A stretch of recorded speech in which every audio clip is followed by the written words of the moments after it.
Naiz irratian, bigarren kafea.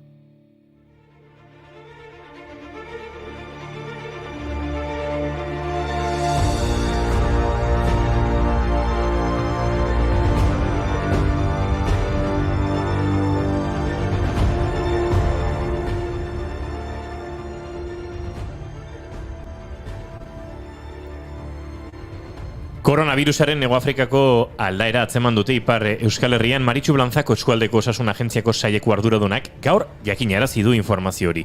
75 urtetik gorako 6.800 pertsonak COVID-19 aurkako txertoaren dosi bat jaso dute gutxienez Ipar Euskal Herrian. Eta zabalik daude berriro Euskal Autonomia Erkidegoko taberna eta jatetxeak auzitegi nagusiaren babesarekin. Hala ere ez jakintasun egoera dela eta badago tabernak itxita mantentzea erabaki duenik. Beraz, momentuz eta egoera hobetu arte ez dugu tabernetan dantza bingo. Baina etxeetan bai. Batez ere astazkenetan, badakizuen ni musika hitz egitera etortzen naizela bigarren kafearen laborategira. Gure lanbikea prest dugu, hemen esperimentuak egiteko eta hasiko gara. Musika entzuten gaur aurkeztu du Don Inorrez taldeak Barrea Lanegar abestia disko berriaren aurrerapena. Zaharregia gaztetxetan jotzeko disko etxetan manaierrentzat. Otsaiaren 25ean kaleratuko du Don Inorrez taldeak bigarren disko luzea. Esku utxik du izenburu Imanol Ubedaren bakarkako proiektuaren lan berriak. Ea bigarren kafea hartzea animatzen den Imanol? Nik uste animatuko dela, hala ere ez dugu aipatu, baina duela gutxi Jen Birkinek lan berria argitaratu zuen O Pardon to Dome izeneko diskoa. Baina, bueno, ze frantxez da hori inigo. Eske inspiratzen hau, men. Gaurko gure gonbidatuak. Dors plus, tu vois bien. Le moment est parfait pour me dire si tu m'aimais, si tu m'aimais encore. Eta hasiga efemeridekin, eta gaurko egunez Dire Straits taldeak Sultans of Swing diskoa argitaratu zuen 1979an. Eta atzo aipatu genuen, Karol Kinek Tapestry ere gaurko egunez argitaratu zuela 1971an. Eta gaurko egunez 2004an Kanye Westek bere lehen disko argitaratu zuen The College Dropout. Urte hartako Grammy sarietan rap disko onenaren saria jaso zuen diskoarengatik.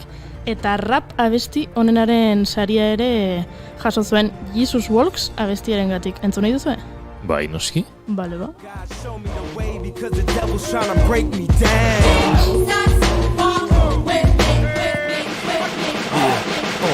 You know what the Midwest is, young and restless. But restless might snatch your necklace, and next these might jack your Lexus. Somebody tell these who Kanye West is. I walk through the valley of the shadow where death is. Top floor, if you alone and leave. Hori izan zen bere lehenengo Grammy saria, baina keinik guztira 21 dauzka. Wow.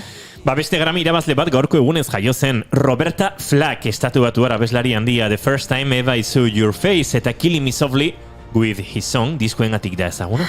Pitingo kintzun Killing Me Softly berdina? Zaizu jurrituko pitingo jartzea ez? Zerra. Txistoa, Koalak hiltzen dira basoan. Killing me softly with his song, killing me softly with his song, telling my whole life with his words, killing me softly with his song. I felt all blood. Baina denezta musika izango, ezta? Ba ez ben, adibidez gaurko egunez 2006an neguko joku olimpikoak hasi ziren Torinon olimpiar jokoak Italian. Han egon zen Iker Fernandez Roncal snowboardari donostiarra eta pentsa bihar munduko txapelketako finala izango du Lukas Egibar. Wow. Haren, Atzo izan zen bere urte betetzeguna. Bai, eta atzo sailkatu zen finalerako. Jesus, zorionak. Bai, neguko kirolen garaian gara eta urte bete falta da olimpiar jokoetarako. Hori ere biztatik galdu du. Ba, Suediako inaugurazioak Italian ez dakiz zein egon zen, baina Torinon Luciano Pavarotik Nessun Dorma bestu zuen, eta berazken agerraldi publikoa izan zen. Il nome mio nessun saprà, no, tu la tua bocca lo dirò.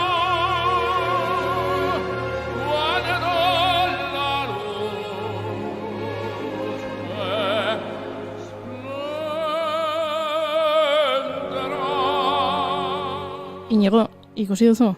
Musikatik aldendu nahian nenbilenin eta Iñaki berriz musikara itzuri da. Aiba.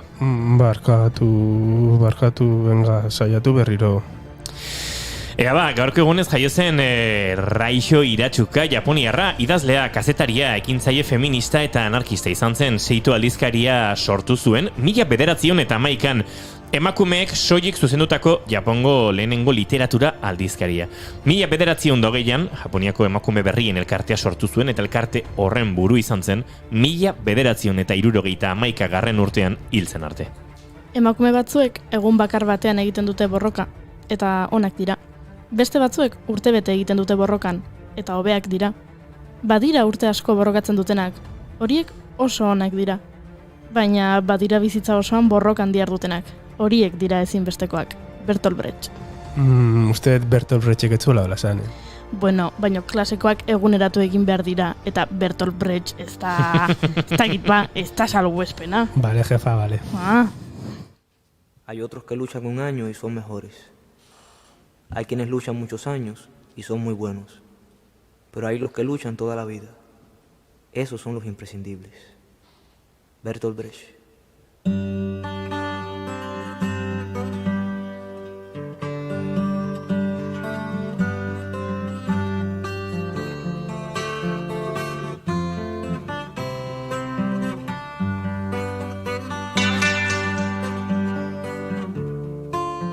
Gaurko egunez jaio zen Bertolt Brecht, antzerkigile eta olerkari alemaniarra.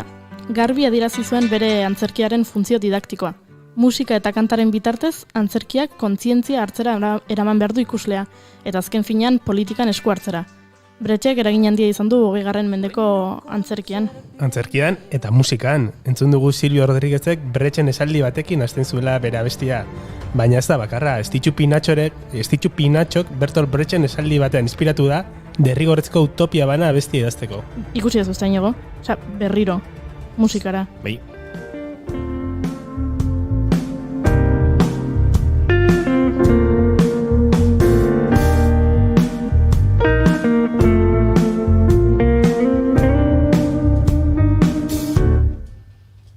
A ver.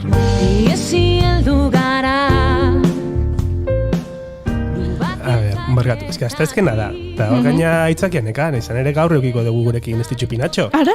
Hitz egitera eta bestera dator. Estitxu Pinatxo ez alda gure Roberta Flack, esaterako. Bida, bai. Badauka. Izan daiteke. Ahots beltza. Bai. Gurekin izango dugu noski, eta arekin izango da pianoan, pianista handi bat, baina, gerora esango dizugun orden. Aurretik doinetatik haratago podcasta daukagu, Mikel Ezeiza eta Igor Ezeizak bere abesti kutxunak orkestuko dizkigute, alegia Meka Recording Studio, Euskal Herriko estudio ederrenetako bateko bi sortzaileak, hariko zaizkigu musikaren inguruan. Bai, baina saio hasteko asteazkenero bezala kanpotiarren tartea daukagu. Emma Goldman eta anarkofeminismoa izango ditugu izpide Maia Beitiarekin. Hasi saioa. Izango dut. Bai. Seguro? Otsaiak 10 ditu gaur, eta uste dut asteazkena dela. Ongi etorri bigarren kafera.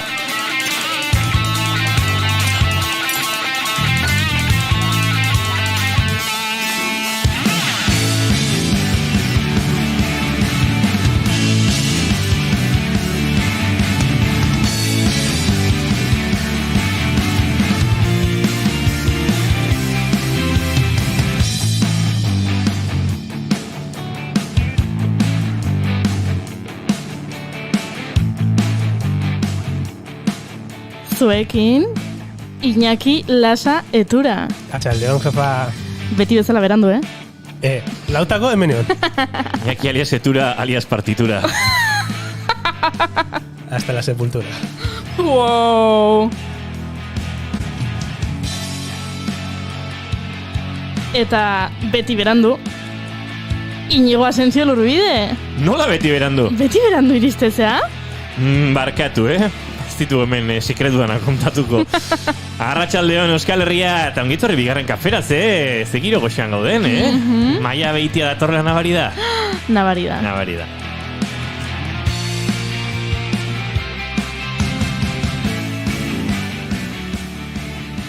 Eta izketan ari zaizuen hau, Goiuri ezeiz Arandia. Arratxaldeo kuadrilla. Sintxano txajartzea berrezko.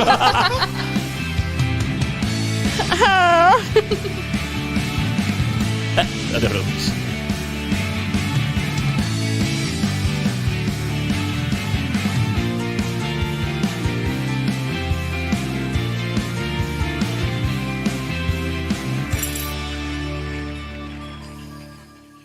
Arruntegia top zerrendan sartzeko Zaharregia gaztetxetan jotzeko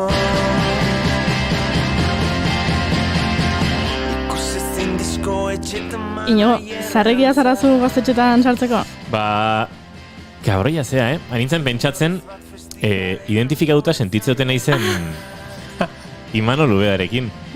Baina gauza batek lagundu dit, kontatuko izutegi guztia. Ni musika jotzen hasi nintzanean eta lehenengo talde proiektua sortu genuenean 17-18 urterekin gure referente handienak bidertzean ziren eta Imanol Ubedatarrak ziren. Baterian Carlos Arantzegi zegon, tekletan Jose Rasenperen handia, gitarran Fran Iturbe, orain Los Angelesen dabil grabazio estudiotan, beraz horrek pentsarazten dit, Ima Ubedak bentaja pixkat ateratzen dira bizitzan, eta oraindik akaso gaztetxetan jotzeko hortxe nabilela.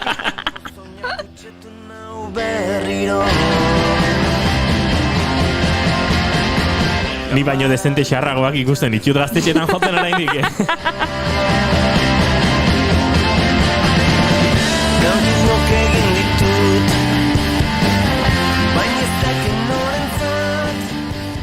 Bueno, zarra badakigu bazarela, baino ikasle ona?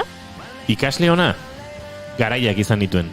Bale, eta gaur, etxeko lanak egin dakarri dituzu? Bikain eginda. Ba, ekingo diogu maite duten tarteari? Bale. Ba, si? Ba, maite dut berri onak jasotzea. Ara? Eta gaur berri on jaso dugu. Ze berri on jaso dugu? Ba, Tokiora Olimpiar Jokota joatea egokituko balitz, eta badirudi egokituko dela. Ba, ez dugula kuarentena trinko itxi eta gogorregi egin beharko. Eta, nahiko lauso eta lan girora murgildutakoa izango dela, oso kontrolatua. Baina, bueno, ba neurri batean baieztatu dugula, ez? Nazioarteko Olimpiar komitearekin gaur goizen izandako konferentzia hortan, Olimpiar Jokoak aurrera joateko planak oso serioak direla, eta oso ondo aztertuta dutela kazetariokan egin beharreko lana nolako izango den, beraz, maite dut jakitea 14 egun hotel baten logelan itxirik egon berez dudala, ze bestela gertatuko litzaidake akaso disko oso bat idazteko denbora izatea eta gero pentsatzea, kantu hauek ditut, eta ez dakit norentzako egin ditut.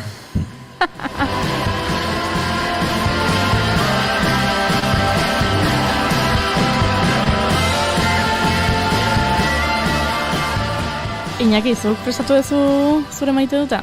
Beti bezala, bai. Ah, beti bezala? Noski. Wow. Astian bineto horita preparatu gara. Noski. Ba, esan? Jo, ni maiteko nuke Tokiora jutea, baina nire maite duta dator gorroto dut batetik. Orduan da, nola zan inigo, maite dutez? Maite dutez. Maite dutez. Bai, hemen bariante asko dazkagu, maite nau, maia beitia jarri zuen modan, maite dut eza, maite dut eza. Bai, adiez, ni gorroto dut, liburu bat liburutegitik hartzen detenean, eta azpimarratuta ikusten detenean. Etzai, norberak bere liburuarekin, nahi du nahitea. Nahi dunak azpimarratu ondo, nahi dunak ez, baina liburutegikoa etzait gustatzen. Ados nago. Baina, hemendator variantea, pasi zain zait, hartzea liburu bat, eta ikustea azpimarra bat baino gehiago dakala. Eta gustatzen zait, nik nire pelikulak egitea eta pentsatzean zer nolako pertsona izan daitekeen. Adibidazkar bat, lehengo urtean Kortazarren Rayuela hartu nun liburutegitikan, eusintun zitula bi azpimarra oso desberdin. Eta batzan, maga eta protagonistaren arteko maitasun kontutako gauza pasteltsuenak, esaldi Mr. Wonderful batzuk, barkatu Kortazar, baina holakoak. Eta zegoen beste azpimarra oso desberdina, eta azpimarratzeko modua desberdina zen, eta zan azten danean Kortazar disertatzen eta bere pelikulak egiten ebai, bukaera aldean filosofatzen, eta oso kuriosoa zen nola batek hartzen zituen esaldi mota bat, eta besteak esaldi mota oso desberdin bat. Akaso batek Genero ikuspegiarekin azpimarratu zuen, eta besteak ez. Ze Kortazarrek Iñigo. zoritxarrez, nik bere idazkera asko dut maite, baina gaur egundik irakurrita bada autore bat, Nik ez nuen aipatu nahi, baina. kontraesan eta zalantza handiak sortzen dituena. Eskerrik asko. Bai. Hor badauzkagu beti kontraesanak gai hauekin, eta... Ba, hor, ator nire maite dutan, egin nire pelikulak itea jendearen azpimarrak Ze ona. ikustia. Ze ona, gustatu zait, nik ere maite dut hori.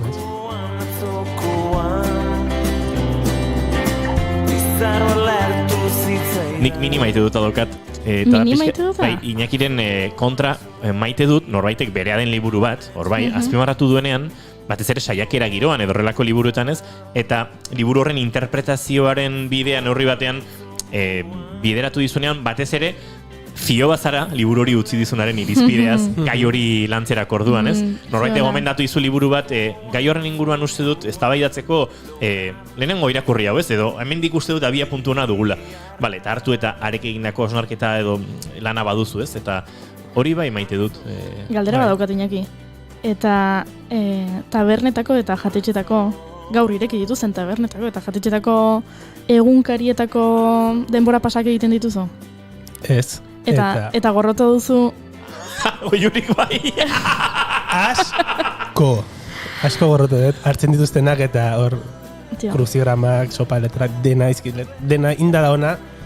Eskerrik asko. Erosi periodikoa egiteko? Eskerrik asko, Eta Iñaki. gaina erosi periodikoa, hombre. Eskerrik asko, ni guztiz ados nago, nei rabia asko ematen dit, tabernatea jun, Bai. hartu egunkaria eta denbora pasak eginda daudela ikustea. Baina- Ez nik egin ditu dalako, baizik eta egunkari hoi denona dalako.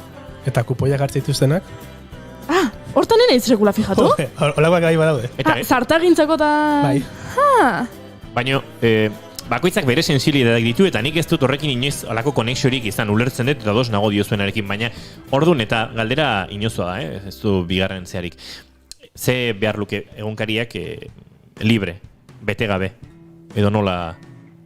Tabernetako eta jatetxetako... Tabernetakoek bete gabe. Hoi da. Hori da, komuna dana. Ez zuen bigarren zeharik galderak. Ez. Alegia ez dela zuek ero betetzeko. Ez ba, hoi ba, ez da guk egin nahi deulako. Da, egunkari kolektiboa dalako, eta ezin dezulako zuk hartu eta egin zure izango dituzela. Ondo da. Ados gaude hortan. Ze ondo, tio. Vale, listo. Maia Beitia. Atzaldeon. Arratxaldeon. Ez dize gongi torri esan, ez zaitu agurtu. Ba, hola. Zuk maite duta prestaukazu? Edo gaurkoa da maiten haua? Ez, naxan euke, matxen hau izango bazan katxe. Ze Eduardo Galeano ekarrikot. Ez da horrek be kontraesana sortzen da bene autoridan, edo ez? Kontuz esaten dezune, Iñigo negarrez hasiko data. Ez, ni oso Galeano zalea naiz, eta ez, badira autore batzuk, ez, Galeano, Benedetti, bereziki genero ikuspegitik hain eztabaidatuak ez direnak, eta beste batzuk, batez ere Amerika Latinara jota, ez, Neruda, Cortázar bera, hor beste giro batean murgeltzen direnak. Ni Galeanokin beti ondo. beti kafe hori hartzeko ametxetan. Lagat ez da zue orduan. Beran el libro de los abrazos, erozineban pasan aztin, zanabil neure bizitzan, gauza ederrak eta gauza gozuk bete naxan eta ipini naxan. Eta hor badakizu oso kontakizun laburratiz, eta baten berbatzen dau marxismo magikun ingurun. Berak, gerrilari marxista batei proposatetzala marxismo magiku sortu bileukiela, mitad razón, mitad pasión, mitad magia. Eta hain asko guztazta, hori bizitzako beste arlo batzuta traslada berda. Ba, noski. Badakizu Galeano hori buruz zerbait, zan tipo benetan, ez da egin nola esan, emakumeen gana hurbiltzerakoan, oso jostagarria, oso erakargarria, oso dotorea, bere hurbiltze horretan. Nire ez dakia arduraik izango Eduardo Galeano matxeko banitxu. Piskat gatxe gaur egunin. Bai. Baina alako amentzen, eta baina oso dotorea, pentsa hurbiltze horretan, eta ala kontatu zidan, ura ezagutu zuen Espainiako aktore batek, harreman desenteok izun berarekin, eta konturatu nintzen Galeano nere amarekin flirteatzen ari zela, baina hain zen elegantea, hain zen eztabaida ezina, hain zen lepora ezina ezer haren ekinean, antxi utzin dituela, eta ez da egitetzen ezer gertatu esatezun behak, baina konturatu nintzen ikarrarezko energia zegoela, baina galean hori zen, esaten zidan, energia, erakargarria zen eta erakartzen zuen edonor. Eta bai, oso polit iritzu dion. Zeona. Bai, eta firmatzen zituen arekin imeiak vuelan abrazos, esaliarekin. Boa. Gora galeano. Gora galeano.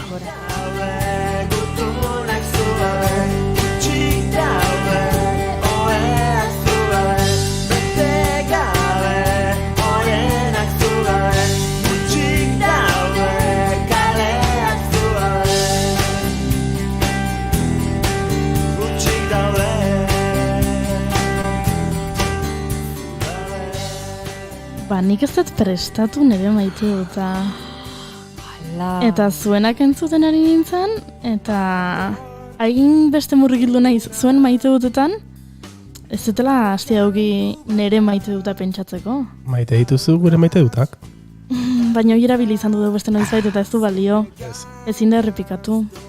2 segundo. Herri bat, amets baten xerka, joan doana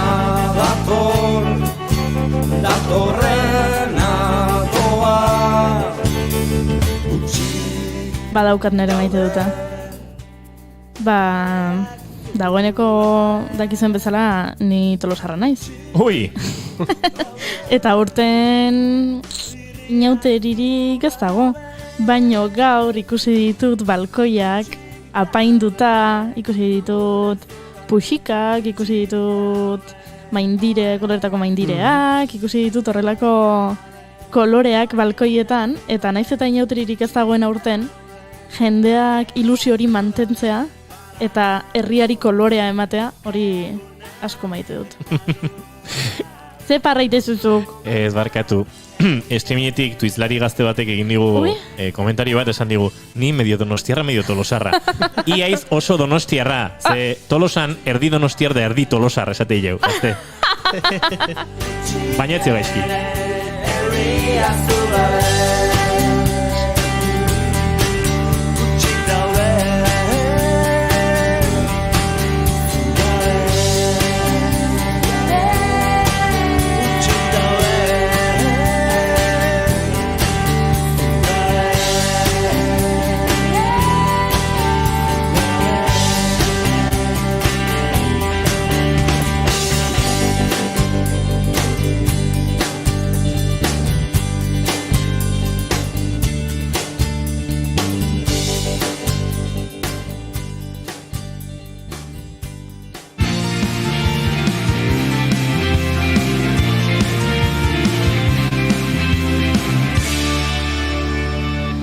Emaiozu bigarren aukera bat egunari. Naiz irratian, bigarren kafea.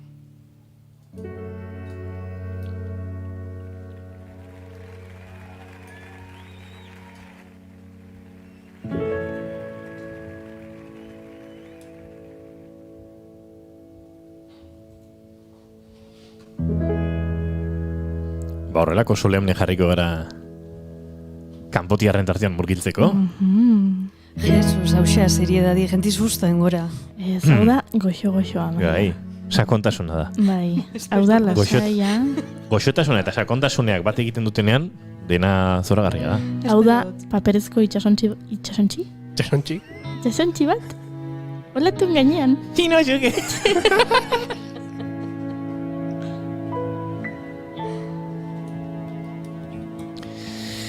Beno, aurreratu genuen aurreko asteazkenean irati trantxerekin kanpotierrak tarteak alako hilabete tematikoa edo hartuko zuela, ekonomiatik abiatu ginen, eta noski maila beitiaren eskutik, esparro askotan murgil gintezke, baina bereziki, ez dakit, hitz egingo dugun filosofiatik, pentsakeratik, hausnarketa orokor batetik, baina aukeratu duzuzuk ere martxoaren 8ko atariko hilabete hontan, eta hori, aitzaki baliatuta naiz eta uste dut kanpotiarrak tartearen kolorea, eta askotan saio honen ari izaten dela, emakumezkoen ekin hori gurera ekartzea, baina berezik hilabete hontan maila heldu behar diozue horri, eta Emma Goldman aukeratu duzuzuk, eta bere anarkofeminismoa. Bai, dudan egon itxan Emma Goldman ero Rosa Luxemburg, Rosa Gorria, Rosa Diorrete. Baina erizten gazta Rosa apurtxo bat ezagun haua dela, beran obrak esaua aia dizela guana, eta Goldmanei holan omenalditxu bat, ez bakarrik emakumi izatearen zenoke feminismo ingurun eta emakumin ingurun oso ideia interesantik botabalako, oso eztabaidagarriak eta 100 urte berandua batzuk oso egunguk bebai.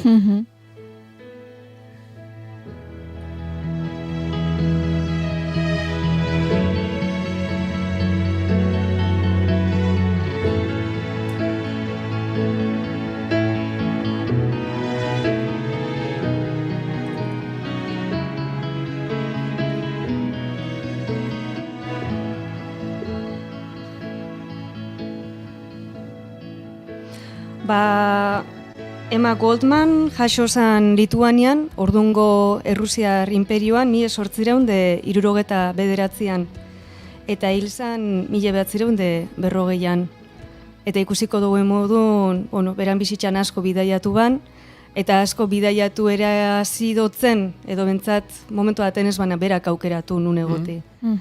Judixi zen, Rosa Luxemburgon modun, eta gurasukin relazio oso kompleju, oso gatxe eukan, eta 16 urteaz aitak eskondu nahi izan banein, eta bera ezeguan horreaz eskontzia zadoz, da eskapain ban.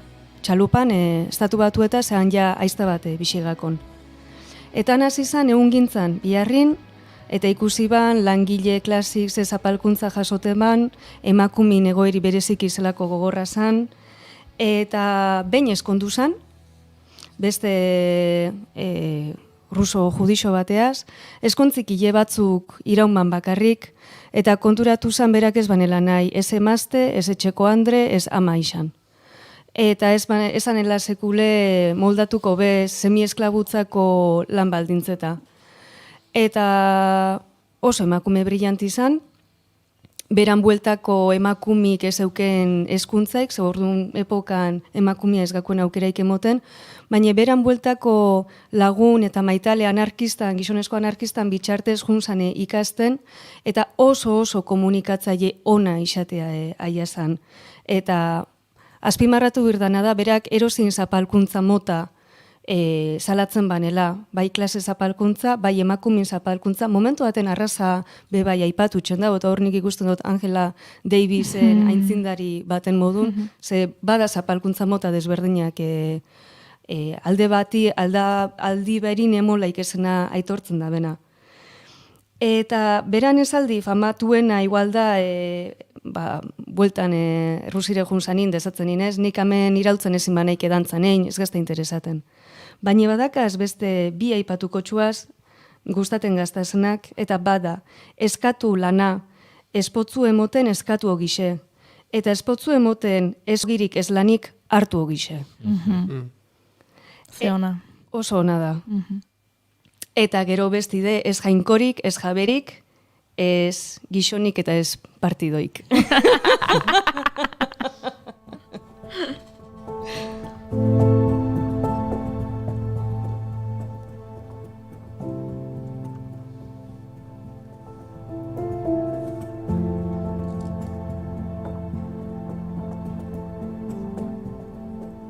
Bueno, gizona esan duten momentun zenarra nahi neban esan, ondarrutar, bestela nimeri moten dauze gizonezko guztin kontra eguanela, eta ez da holan. Baten bat ofendituko azka. Bueno. Ez, baina da argitzearen ze terminotan. Ze feministi izan arren, gero, bizkat zehaztuko ez da, baina gizonak oso parekide ikuste ban, eta... Eta, hori ez, zapalkuntzan kontra etxeko, adibidez, klase zapalkuntzan kontra etxeko grebi aldarrikatze ban, grebin garrantzisi eta grebin erabilgarritxasunez, biharginan azkanengoko tresna murun, eta genero ikuspegitxik, emakumin, gero ikusurko gurena, emakumin loturak eta bebai esklabutzako egoeri aldatzeko maitasun askea aldarrikatze ban. Eta, momentu baten hain zan ona jentin kontzientzisak biztuten eta jentia antolatzen, FBI-k estatu batuetako emakume peligrosiena modun izendatu banela. Wow. Eta Ze horea, ez? Bai? Bai. 1919 deportain ben. Orduan, batzuk pentsalaikena ez, baina horrek ideiak ze eragin jakarre, ero noa duz, ero salagu utopiku, momentu baten bai ikusi ben peligro modun, eta ez gakoen interesaten bera gertu eukitxe, eta bai de ohore handi bat. Eta gero bai esan adibidez Espainiko Gerra Zibilin, neutralidadi aiburuz saioen genunin, ez da neutralak gehiatu zenak askanin, zelanik lagaben Frankok irabazten, Emma Goldman bai implikazan republikanun alde, bai informazioi banatzen, gerrin ingurun, eta batxe diru laguntzak biltzen be bai, republikanun kausien alde. Danak horien baben. Wow. Danak horien baben.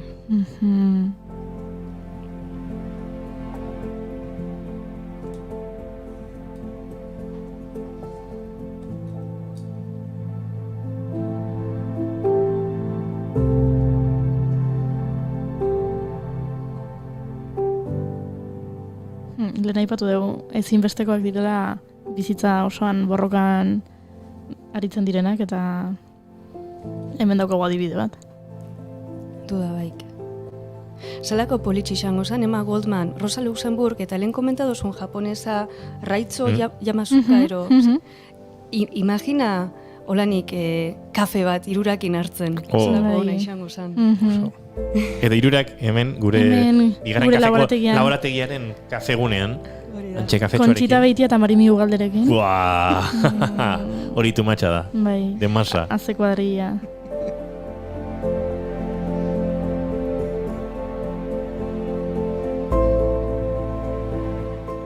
Aipatu duzu lehen anarkismotik eta feminismotik lan egindakoa zela, eta nolabait anarko-feminismoari edo bide eman zion emakumea dela ere, Goldman?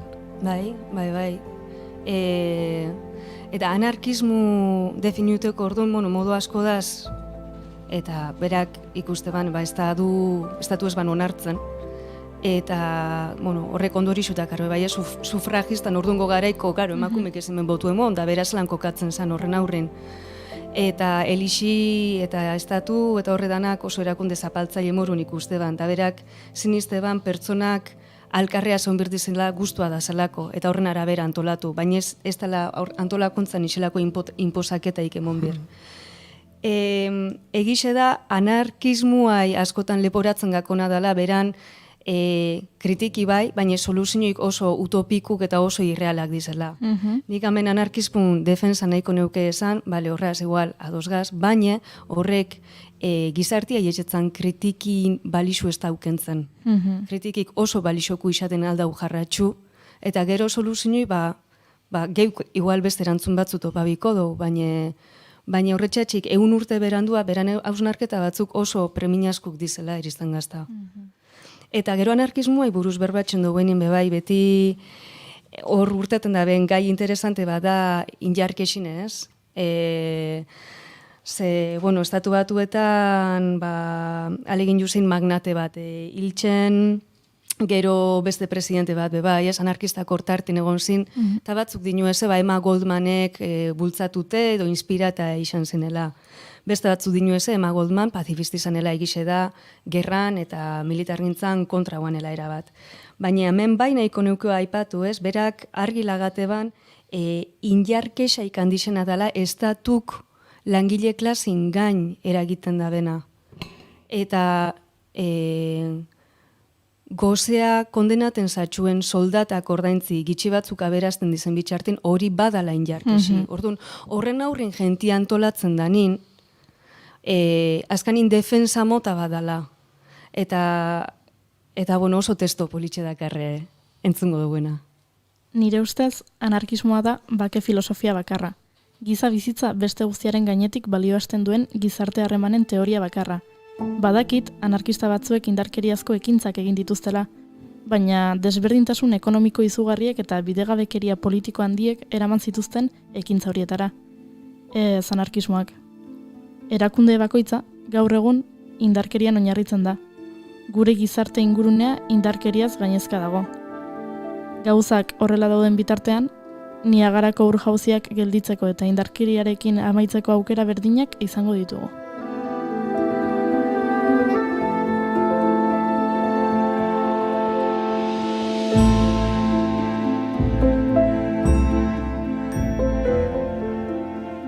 Zelako ederra Niagarako ur-jauziakin konparati. Hor kapitolixo inguruko saioin genuen bebai, ez da esaten genuen, on momentun espadiz neurrisak hartzen, horrek injarkesa erungo dau, baina hori gelditzen alegintzi, Niagarako ur-jauziak gelditzen alegintzi moruko izango da. Eta orduan berak argi dakar benetan zein jan iturriz eta zein jan indarkesin, orduan norutzkon birdan eta zer danen birdana. Hala ere, ez dakit ez nuke pesimista izan nahi, baina pentsa Goldmanen ideiek zenbat urte dituzten, eta oraindik zenbat kostatzen den gure gizartean, onartzea indarkeria ez dela desobedientzia zibilean ikusten dugun hori bakarrik, edo ez dakit bidegabekeria baten aurrean elkarlanean eta auzolanetik gizakateak egiten direnean eta gero poliziaren ondorio sortzen diren istiluak, violentzia eta indarkeria asko zaratago daudela, eta oraindik ere uste dut gizartearen zati handi batek ez duela horrela ulertzen, ez? Mezu zeinek emoten dau. Noski. Hor, bai, marxismuri jo birdu ez, horren azalpena emoteko, mezu zabaltzen dabelako, injarra boteri dakarrenak, eta boteria izi interesaten gako, eurak biktima modun agertzi. Eta benetan defentza bat dana atake modun agertzi. Eta, bigarren kafea moduko eta kanpotiarren muruko setartik tiz, ez, aprobetxa birduenak, bizkat kontzientziak astintzeko eta jentia jakordaratzeko injarkesa printzipala zen jan.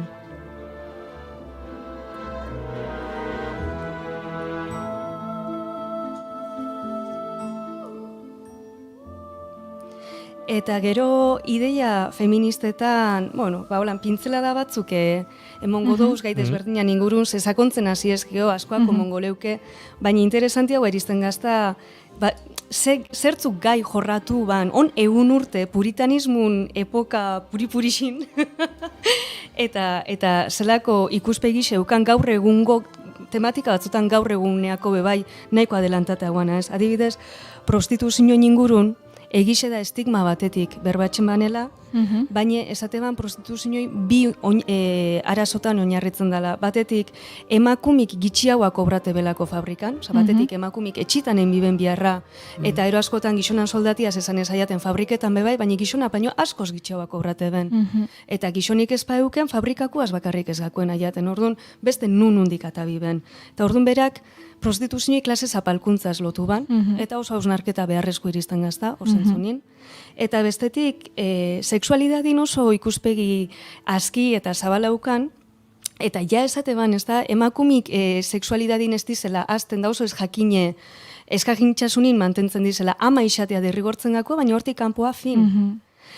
Eta, inkluso, eskontzi buruz bebai esate ban, esklabutza forma badala. Estaduk eta elixik emakumi esklabo mantentzeko, ze emakumi esanez beran buru ekonomikoki sustentateko gai gizonezko bat biban. Baina ja gizonezko batean entregaten dan momentun hori gizona etxen da beran emakumin gorputzan jabe. Emakumik eskubide dana galtzen da bela eta parasito baten bihurtzen dela.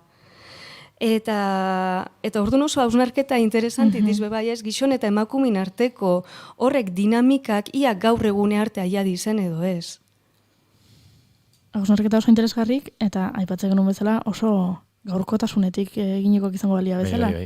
Horrein ere prostituzioaren gaia ere puripurian dago, banatzen ditu ez dakit, pertsonak eta eztabaidak sortzen ditu, abolizionistak direnak eta ez direnak, eta puripurian dago. Abolizionistak, regulazionaristak, eta hor fakzio ezberdina daudez. Baina bai. Eta ero adibidez, gaur egunin, zoizonin, hori debatio ila ez da, probablementek jamatxu zan, ze emakumik lortu genuen botu emoti, baina orduan momentu nondiokan ez, eta berazelan posizionaten zan hor. Berak, batetik, ez ban estatun sinisten, esan dugu modun, orduan autoeskunde demokratikutan bez, ze berak, pentsate ban, benetan gizarti proiektu anarkista baten bitxartez egingo dala azke. Orduan esatean, sufragistak ez dutzan eskubidiukatzen, esatean, nik ez dut esaten emakumisatearen ezin jabeni boskatu, baina hori ez da inoa joango, hori reforma bada, eta guk hemen iraultza da, birdo buena.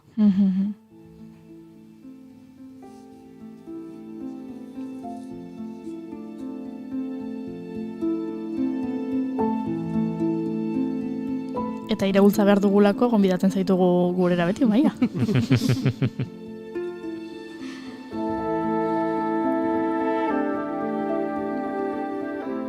Eta gero, emakumik, ez da bakarrik glorifikaten edo ondo ipintzen, zenoke batzutan egurrebe bai emotetza, ez? Emakumik rola, gero, eta esaten dauze, emakumik, sistema patriarkal baten edo zapaltzaile baten, emakume bat ipintxearen sistemi ez da aldatuko.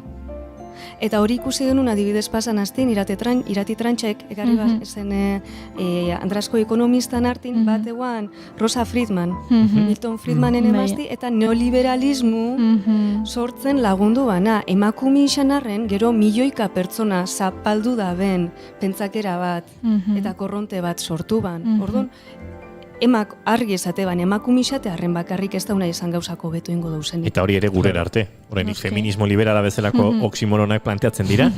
Eta zilegizkotzat joatzen dira. Bai.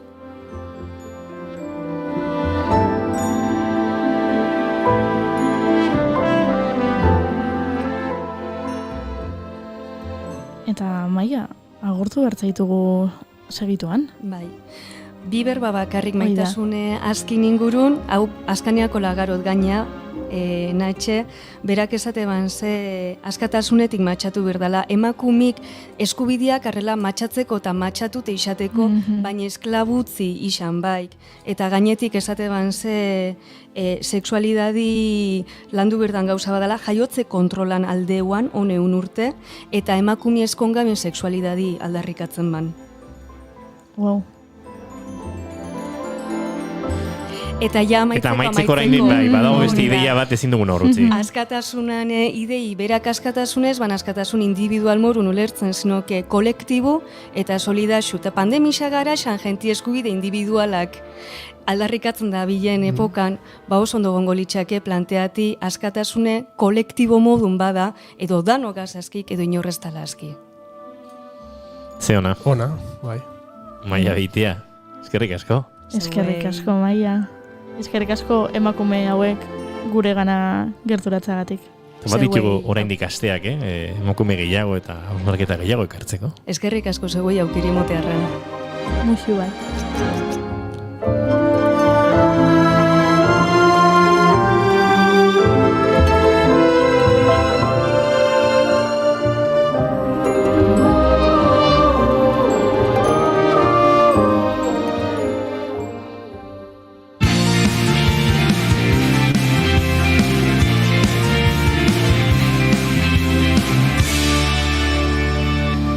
Bigarrenak ez direlako beti okerragoak, bigarren kafea.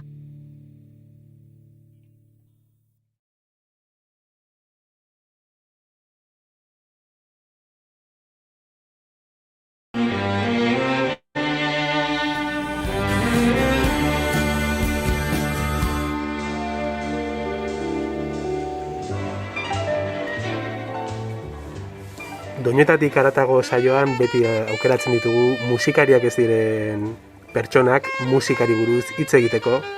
Normalean gainera ez dira musika munduko pertsonak izaten, baina gaur bai, gaur gurekin bi gonbidatu ditugu musika bere ogibidea dutenak. Ongi etorri Mikel eta Igor Ezeiza. Bainaki, eskerrik asko. Beti egiten dugun galdera izaten da, gozatu zaizue lau abeste hauek aukeratzea? Egia esan asko kostatu zaigu, abanikoa oso ondila da, eta komplikatu izan da lau abesti aukeratzea. Gure kasuan aukeratu ditugu estudioan grabatutako lau abesti, eta arrazoi batengatikan edo bestengatikan gertu sentitu izan ditugun artistak. Hori da, aurkezpenean ez esan, baina gu gaur hemen Mekarrekoz estudioetan gaude, Oiartzunen, eta horregatik esaten duzu estudiotik pasa diren taldeak direla, ikusitasun aukerak eta nabari da jazz zaletasun bat badaukazutela, biek. Edo behintzat jazz talde desente pasatzen direla hemendikan. Bai, egia da, Iñaki oso gustoa sentitzen gehala estilo horiek grabatzen. Gehien bat grabaketa hauek egiten ditugu, naiz eta beste estilo ezberdinak ere bai, entzungo ditugu beste batzuk bai, ikusiko duzu. Eta Mikelek emango dizkizue arrazoiak zergatikan gustatzen zaigun estilo hauek grabatzea,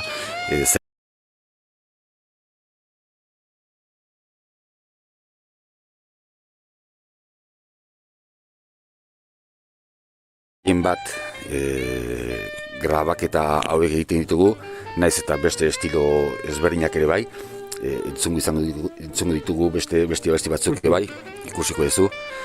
Eta Mikelek emango dizkizue arrazoiak zergatikan gustatzen zaigun estilo hauek grabatzea, zertan ezberdintzen dien beste estilo pop edo modernoekin ikusiko ditugu zergatikan. Gainera horiez, jazzak, gero sakonduko dugu gehiago ez, baina imaginatzen dut grabatzeko garaien eta hor ñabardura asko dauzkan gauza zaten dela orduan, erronka hitza erabilia, zerbait polita ere grabatzeko ez, ñabardura guzti horiek instrumentu bat, bestea hor dena txertatzea. Dudei gabe, erronka askotan izaten da, momentuko sensazio horiek isladatzea diskuan. Gehienen bat zuzeneko grabaketak izaten dira, improvisazioa ere izaten da, eta toma guziak ezberdinak dira beti. Orduan horrek ere zailtasun pixkate bai ematen dio, eta aldi berean guretzako polita da hori. Gure improvisatze zaleak gara, baina ontxe bertan improvisazio askori gabe, entzulek imaginatuko duten bezala entzungo dugu lehenengo abestia Natal Ramosen Islanders Dilemma.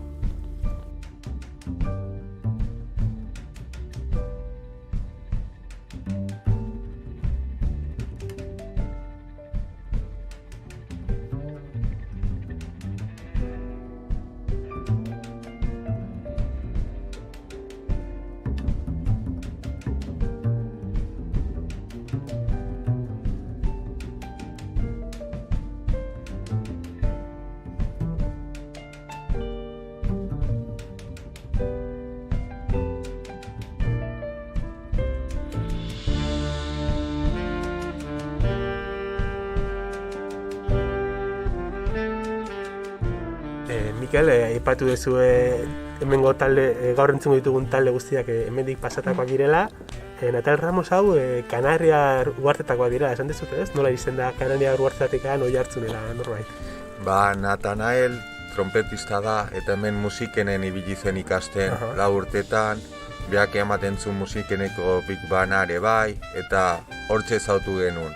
Torri zen Big Bandakin grabatzea, erlazioen genuen, gio jontzen, ez dakit Holandara uste dut, ikasketekin zeitzea, eta hortikan 3-4 urteta bere proiektu pertsonala montatu zuen, eta kontaktuan jarri zen gurekin, diskua grabatu nahizulako, bere lehen diskua. Orduan etorri zen, bai Galiziako pianista eta gitarrista batekin, Holandako bateria bat, geo klarinete bajo bat, Holandako ere bai, ez? Abeslari bat Belgikakua eta bea. Eta kontrabajista amerikarra, bai. Orduan etorri ziren honea 4 egun uste dut izan zela grabaketa. Bai. Eta planteatu genuen zuzeneko grabaketa bat, denak gela nagusian, batea jotzen, kontrabajista ezik, aislatua genula beste kabina batian, teknikoki hola erabaki genulako, soinu aldetikan ez, erosoagota lanikeko, ez? Bai. Eta grabaketa oso polita izan zen, oso polita. toma oso gutxi, abesti bakoitzeko 3 aldiz edo jotzen zuten. Bai. Eta hor geho zeitasuna izaten zen erabakitzea zein aukeratu. Ze toma aukeratu, ez? Betire hasieratik bukaeraino jotzen dien tomak dira. Bai, eta zaila izaten da, ez? Batzutan gitaristan solua gehiago gustatzen zaio, lehenengo toman, edo pianistai bigarrenan, eta hor eztabaida pixka sortzen da, erabakitzeko, ez digu gustatzen edizio handirik egitea olako estilotan, ez? Naturaltasun hori nahi dugu mantendu, eta... Gainera horre edukiko ez dute pixka bat, ez dakit, psikologo lana edo baino konbentzitzeko lana ere, ez? Ikusten ez zuten taldekide bat alde batetik handi joala, beste taldekide bat bestetik, zuek igual bitako bat nahiago ez dute, igual 3. baino horre zuen lana izaten da batzutan konbentzitza pixka bat, konbentzitu baino argudioak ematea. Hoi da, argudioak ematea eta askotan da, entzun behar dela abestila kanpotikan, eta osua ez algo oso konkretua, ez? Osotasun batean. Osotasun batian, ez? Bai. Eta errexago izaten da aukeratzea hori, esan dezue 3 bat toma izan zirela, imaginatzen beste talde batzukin, izango dira 5, 10, 15, errexago izaten da aukeratzea gutxi dagoenean, edo gutxi horrek egiten du ariketa zailago izatea. Toma asko daudenian, normalian erreixo izaten da, zerti toma asko behar badrimadia, asko deskargatu inberdielako, ez? Ta 3 toma dienian, zailtasunak eoten dia, ze dia estilo batzuke bai, giota toma gehioin, giota desgaste handi juo, eta ez da erresa, ez da erresa. Kasu honetan, 3 toma izaten ziren, ez, abesti gehienetan. Eta kasu honetan badao proiektua eramaten duen pertsona batez, kasu honetan da Natanael, eta azken erabakia beak hartzen du. Ez? Askotan 5-6 partaide daudenean eta denak nivel berdinean, demokratikoa da. Bai, eta askotan ere zailago izaten da erabakia hartzea eta toma bat aukeratzea. Kasu honetan, azkeneko hitzak beha dauka, eta askotan erresago izaten da ere bai horrela denean. Orain nahi gara fondon entzuten 2. abestia, eta, entzungo dugu gehiago, eta esango nuke dela Daniel Juarezen J de Talavera.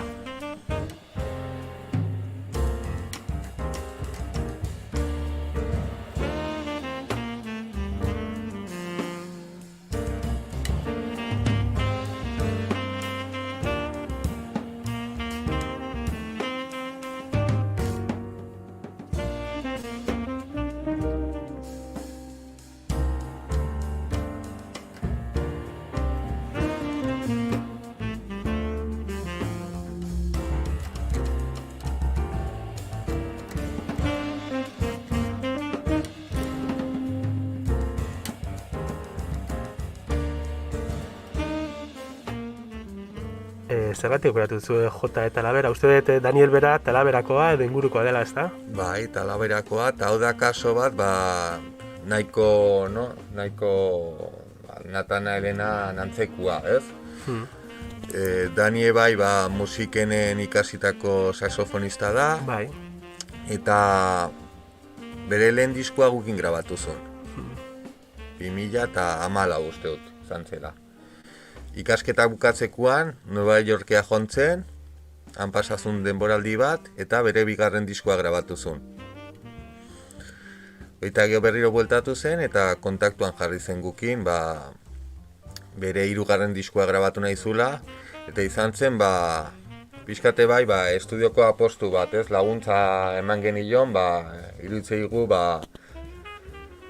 lan oso txukun egiten dula, oso langilea dela, pertsonalki ere bai, oso mutil jatorra, umila, talento handikua, eta beti gustatu zen zaigu, olako jendiari ere bai, nola ez laguntzea.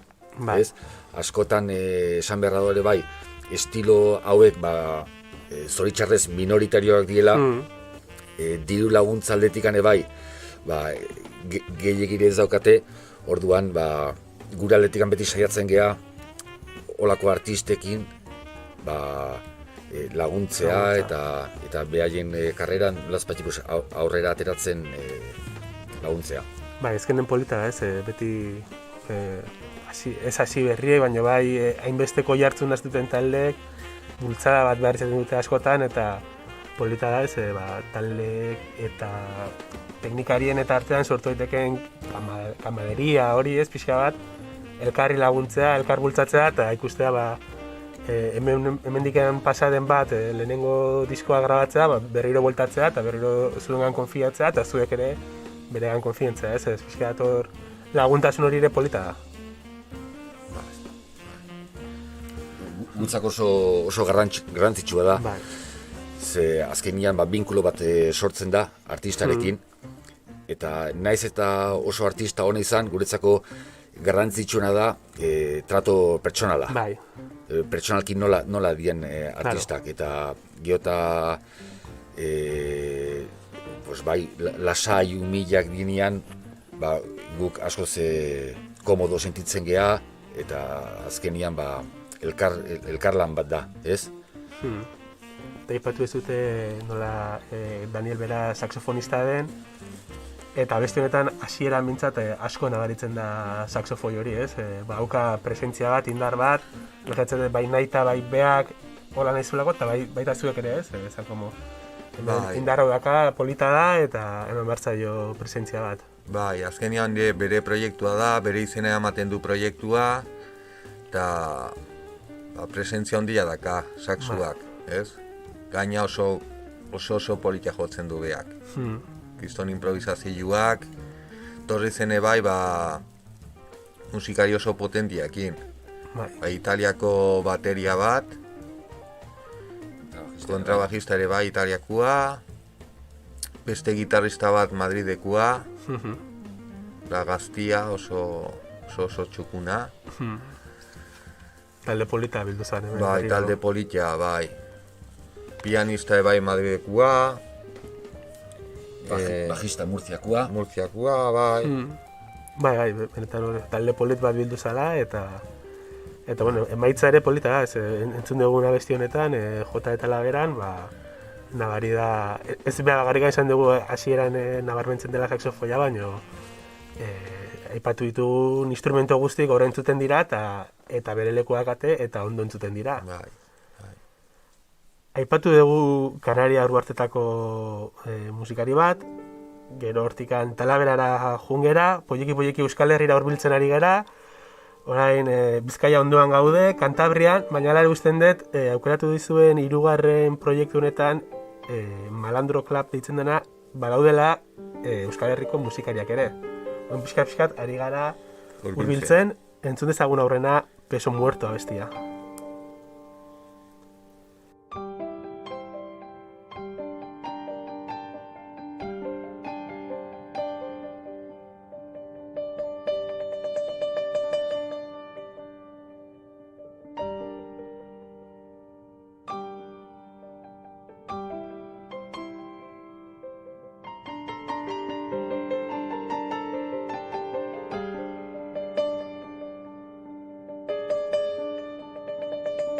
Zergatik aukeratu dezute aukera zitzazken abesti guztiatik talde hau eta Peso Muerto zer du berezitik zuentzat? Gutzako izan zen grabaketa oso berezia. Taldekideak dia 3, diela Gorka Hermosa, asko ezautuko dute, akordoia jotzen du. Javier Mayor kontrabajista Salamankakua, eta trompetista Alberto Bakero Salamankakoare bai. 3 hauek osatzeute taldia. Gero ondu zen Borja Barrueta kolaboratzaile bezala, bateria eta perkusiotan, eta abesti pare batetan Jorge Pardo, Alba Carmona ahotsan, eta Iñaki Salvador, asko ezautuko dutela. Eta abesti hau aukeratu dugu, grabaketan pasada bat izan zen. Ze bildu zien bostak, Iñakikin ez zuten behin ez jo, eta lehenengo toman hau atea zen. Kriston konexioa. Kriston konexioa, pianoko intro bat oso politia, improvisatua, zuzenian, iluntasunean grabatu zen, eta improvisazio oso politiak, Borja Barrueta ebai oso ondo, eta markatu zigun grabaketa horrek. Noizenka sortzen dira momentu magikoak olako estudiotan, ez? Bai, eta hoi momentu magiko bat izan zen, hauekin. Bai, eta momentu magikoak normalan bezala ez diazten, da... Horren imajatzen dut, CD jartzen zutenean, bai etxean, bai hemen estudioan, edo kotxean, edo donon, abestea bentzutean, segitun.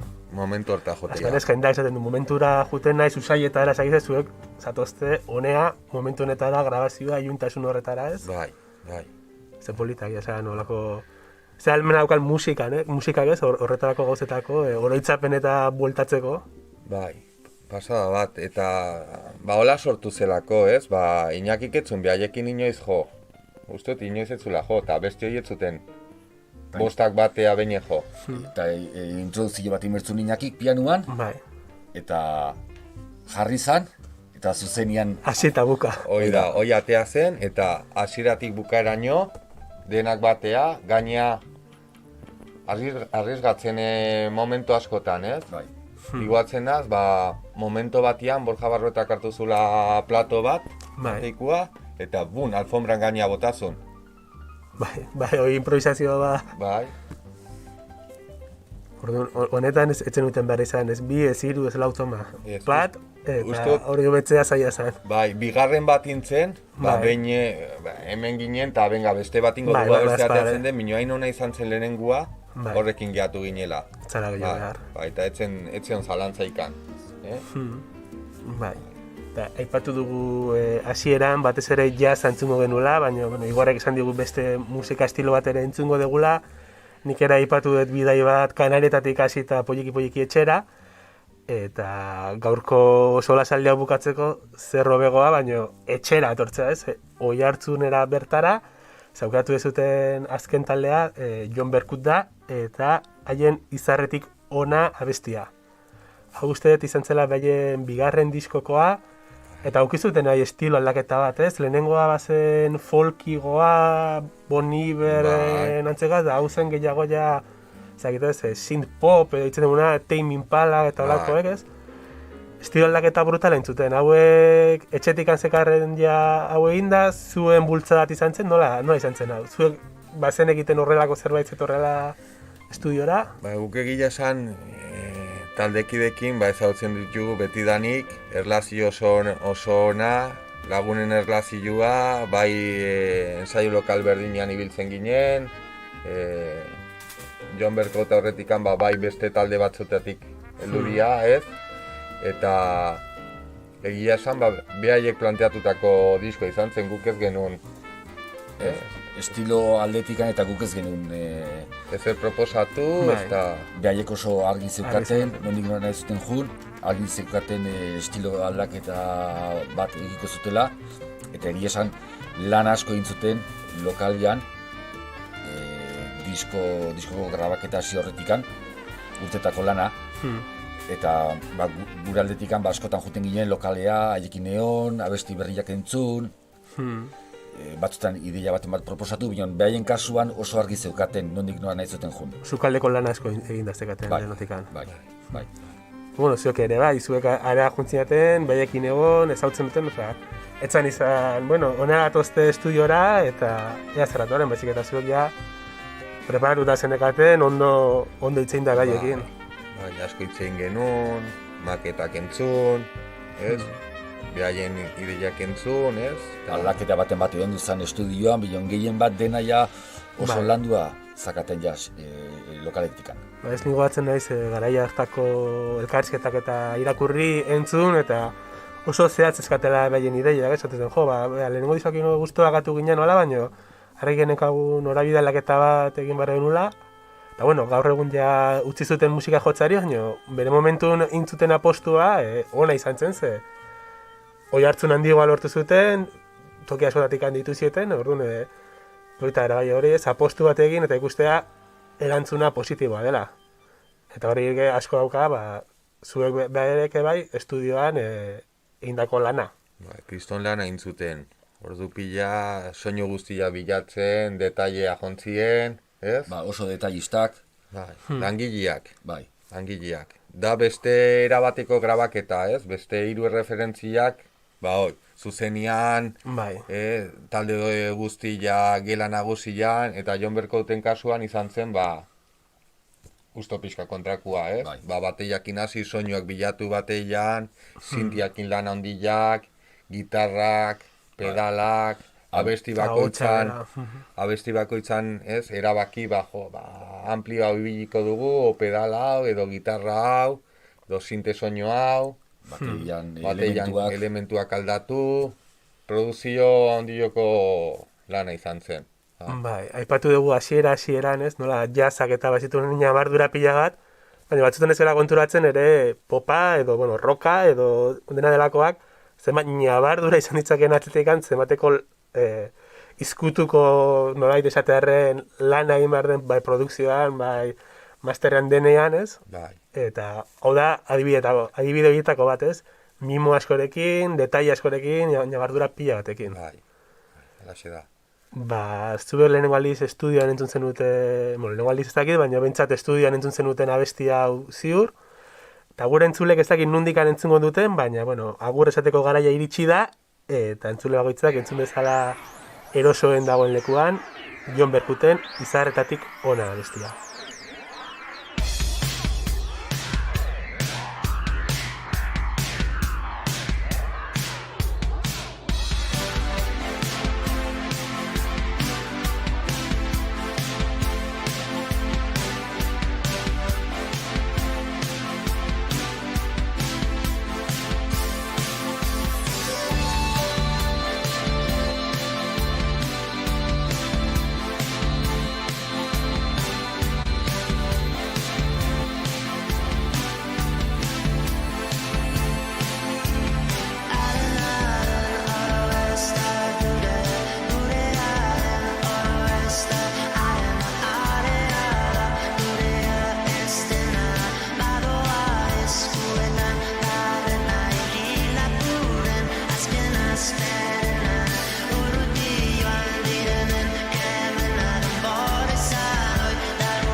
Naiz irratian, bigarren kafea.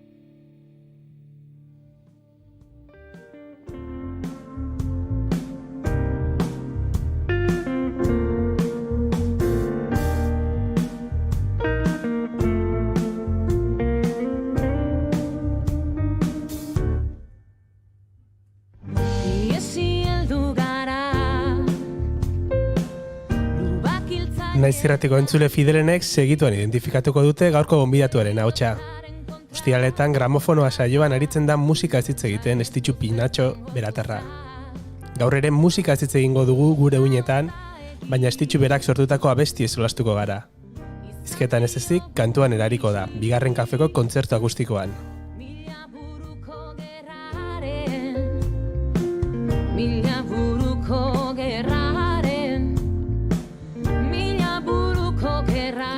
Aurretik hainbat proiektutan aritu ostean, 2019an Bagargako ibilbide astea erabaki zuen Estitxuk, eta Haize Gorri batek izeneko lan argitaratu zuen, Josi Arramitxelena, Txema Garcés eta Mikel Sánchezekin batera. 7 abestiko diskoa da, autoegoiztua, non Estitxuren ahotsak gain, pianoa, bateria eta gitarra elektriko goxo bat entzuten ditugun. Igatu zaizkigu oinetakoak eguzki galdatan harimak eixeago arraildu. Arratxaldean, Estitxu. Arratxaldean. Osatu zaizu gure bigarren kafeko laborategia, ez dakit, gramofonoa bezain polita den, hobegoa, edo... Ui. Edo esan dezakegu. Ui, ama! Ze galdera delikatua.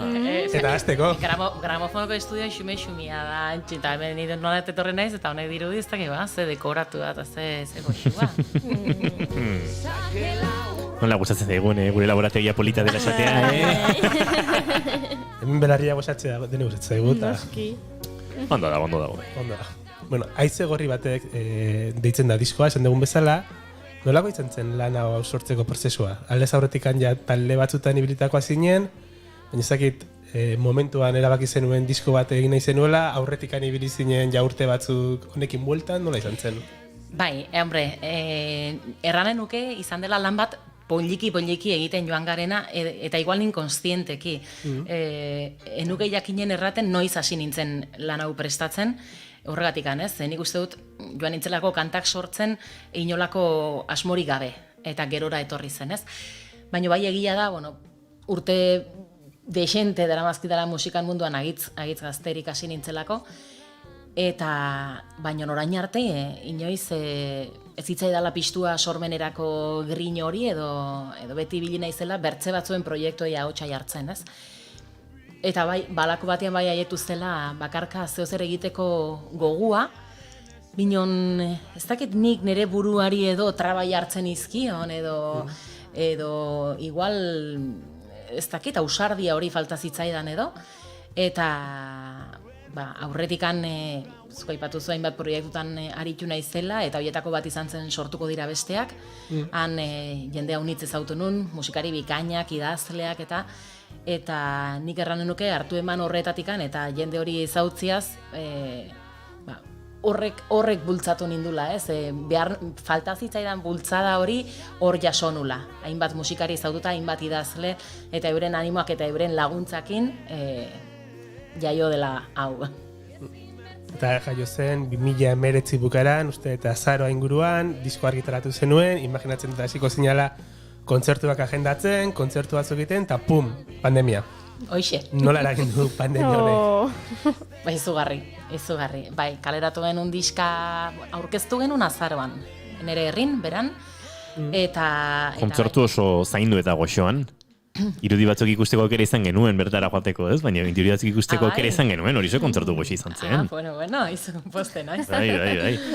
Gure laborategia polita da, baina kontzertura ere ez pentsa edo nola atretzatu eta txukundu zutenik, Aizu, nire lehendabiziko diska aurkezpena eta herrin, ondo asko egin zenuten, baina luzitu zuen, Bai, gainera, olako kolaborazio gonbidatu berexi batzuk izan genitun, eta bai hoxe, azaroan izan zen, eta genitun kontzertu batzuk lotuak, baina erratu duzun bezala, martxoan konfinatu gintuzten, orduan dena, bertan bera, gero bai egia da udan zehozer jo dugu, baino ja pasatu da urte eta gehiago, eta oraindik diskoa estrenatu gabe edo estrenatu, argitaratu berri izango bagenu sentsazio horrekin.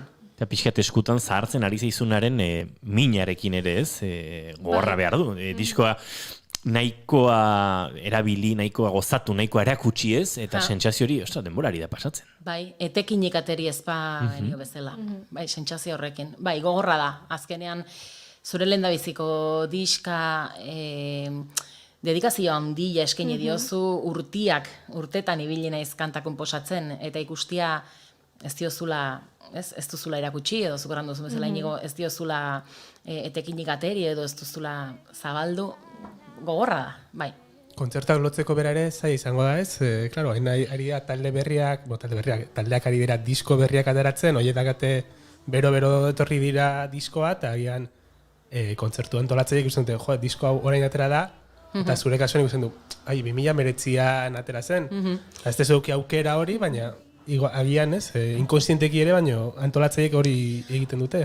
Bai, izan ere, ez bakarrik, antolatzailea bai, hainbat jaialditan parte hartzeko edo izen ematerakoan eskaera bat egiterako garaian edo, adibidez, irizpidetako bat hori izaten da, 2020an argitaratu izana diska. Eta nire kasuan, 2019ko azaroan kaleratu genuen, orduan hor ere, hoietan kanpo gelditu naiz baita ere, bai. Ez ditu, izenburari erreparatzen badiogu, esan dugun zela ez, haize gorri batek, ni bentsat negu gorria ezagutzen, baina ez nun haize gorria ezagutzen, ez nun sekula entzun, ez dakit nundik etorri den. Izenburua etorri da, izan zen azkeneko gauza ingenuna, ez? Nik uste dut hori liburutan, nobeletan edo ipuinetan bezala, ez? Izenburua izaten da jartzen den azkeneko gauza. Eta hontan ere, erabaki genunean ze kantu sartuko genitun diskan, konturatu nintzen, kantu guzile bazutela netzako zeozer gorrilla. Denak lotzen ditun kolore gorriakin. Badago tartean gerran inguruan hitz egiten duen, gerra zibilan ondorio ez hitz egiten duen kanta bat, eta nik gerra, beltzakin lotziaz gain gorriakin ere lotzen dut.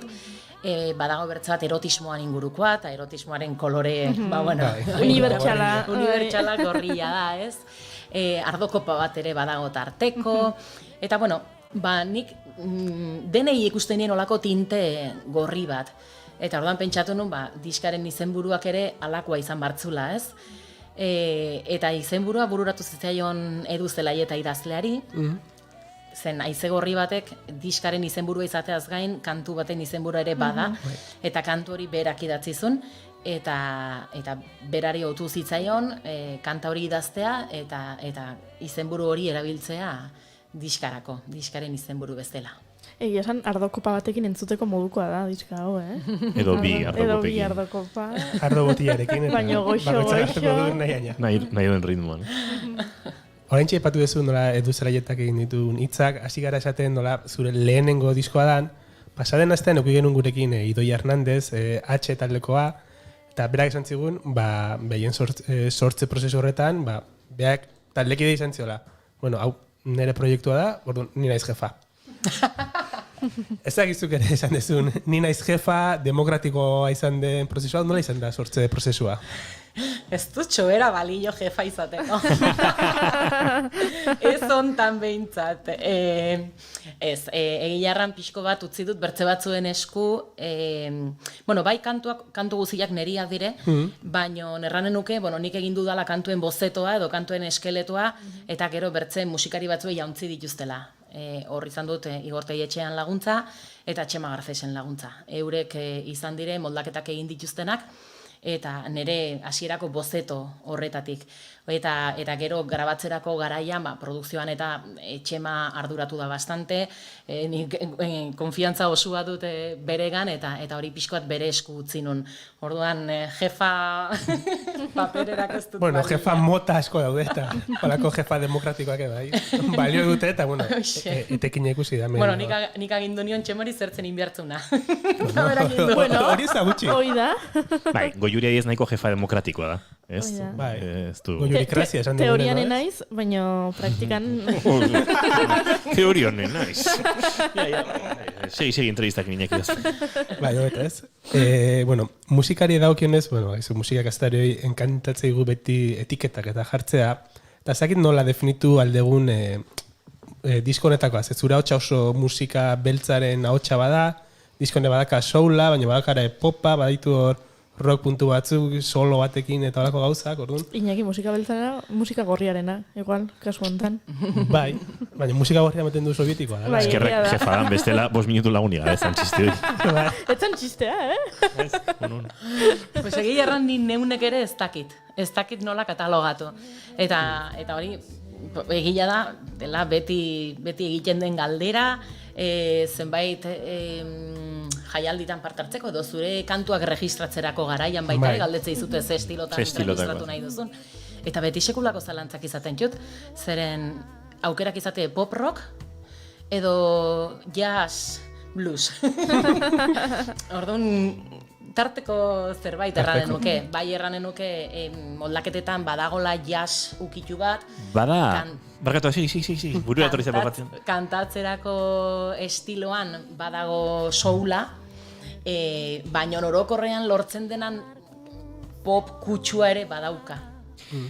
Ez kontatu da, etorri izan duzunez, bueno, gaur ez ditxu Pinatxo ez da bakarrik etorri, laizzer entzungo dugu eta pianoan Joseba Loinaz piano jola izango du. Eta kontatu harrokat, Joseba Loinaz nire piano irakasle izan zela, eta bada kontzeptu bat beti erabil izan dudana, eta askotan esaten dau, nire piano irakasletik esatezun pop gordito erabiltzen zuen Joseba. Hau da, pop gordito. Eta, pop gordito. Bai, ez dakit, zuk Sting entzuterakoan, dirudika pop rockaren giroan dauela, baina hor gauz asko daude. Edo beste emat estilotan, ez? Nik uste behar dugula registratzerako orduan pop gordito kontzeptua. Bai, pop gordito da, hor badago bluesetik, badago souletik, badago jazzetik, harmonikoki do fa sol atzean utzi da, badago norbait atzaparrak ondo jartzen. Eske, bertza gauza bada, galdetzen izuten azegite duzun, eta erantzuten duzunean pop, pop. Bueno, goiurik eman digure bai ez, ardoarekin entzuteko popa. Oi da. Vale. Ardoarekin edateko kopa. Entzute egunean esango da, ardo hartu dute. Ez, baina guztu hartu genuke. Eta beno, bakarrik izateko disko bat lagunak oso garrantzitsuak dira, eta kolaborazioak badituzu. Adibidez, Pinik hautsa jarri duz Samoa bestian. Pini, gure Pini, Gure Pini, ez dut Pini. Aspaldi ez dela etorri Pini, Gure kolaboratzailea den eta ahaztuta gauzkan Pini. Gero batako diogu. Nola da posible? Lotxagabea. Bai, bastakit. Pini diardo botila bat, afariak ezin dira egin, eske hori arazoa. Bueno. Ez dauka estimulo gehiagiri gugan horbiltzeko. Bueno, gero dituko diogu. Bai, botako diogu gero. Bai, pues Pini aritu zen, bai. Bai. Gainera, abesti hori bi abesti dira, da Samo, da Baskiat, eta hitzak Arkaitzkanok egin zituen honenak. Hau da, Jean-Michel Baskiat artistarena, eta bueno, nola iritsi zinen Jean-Michel Baskiati buruzko abestiat egitea, ez da munduko artistarik ezagunena, ez da ere, baina ez da lehenengo batortzena bati burura. Bai, pues izan duzen kasualidadez.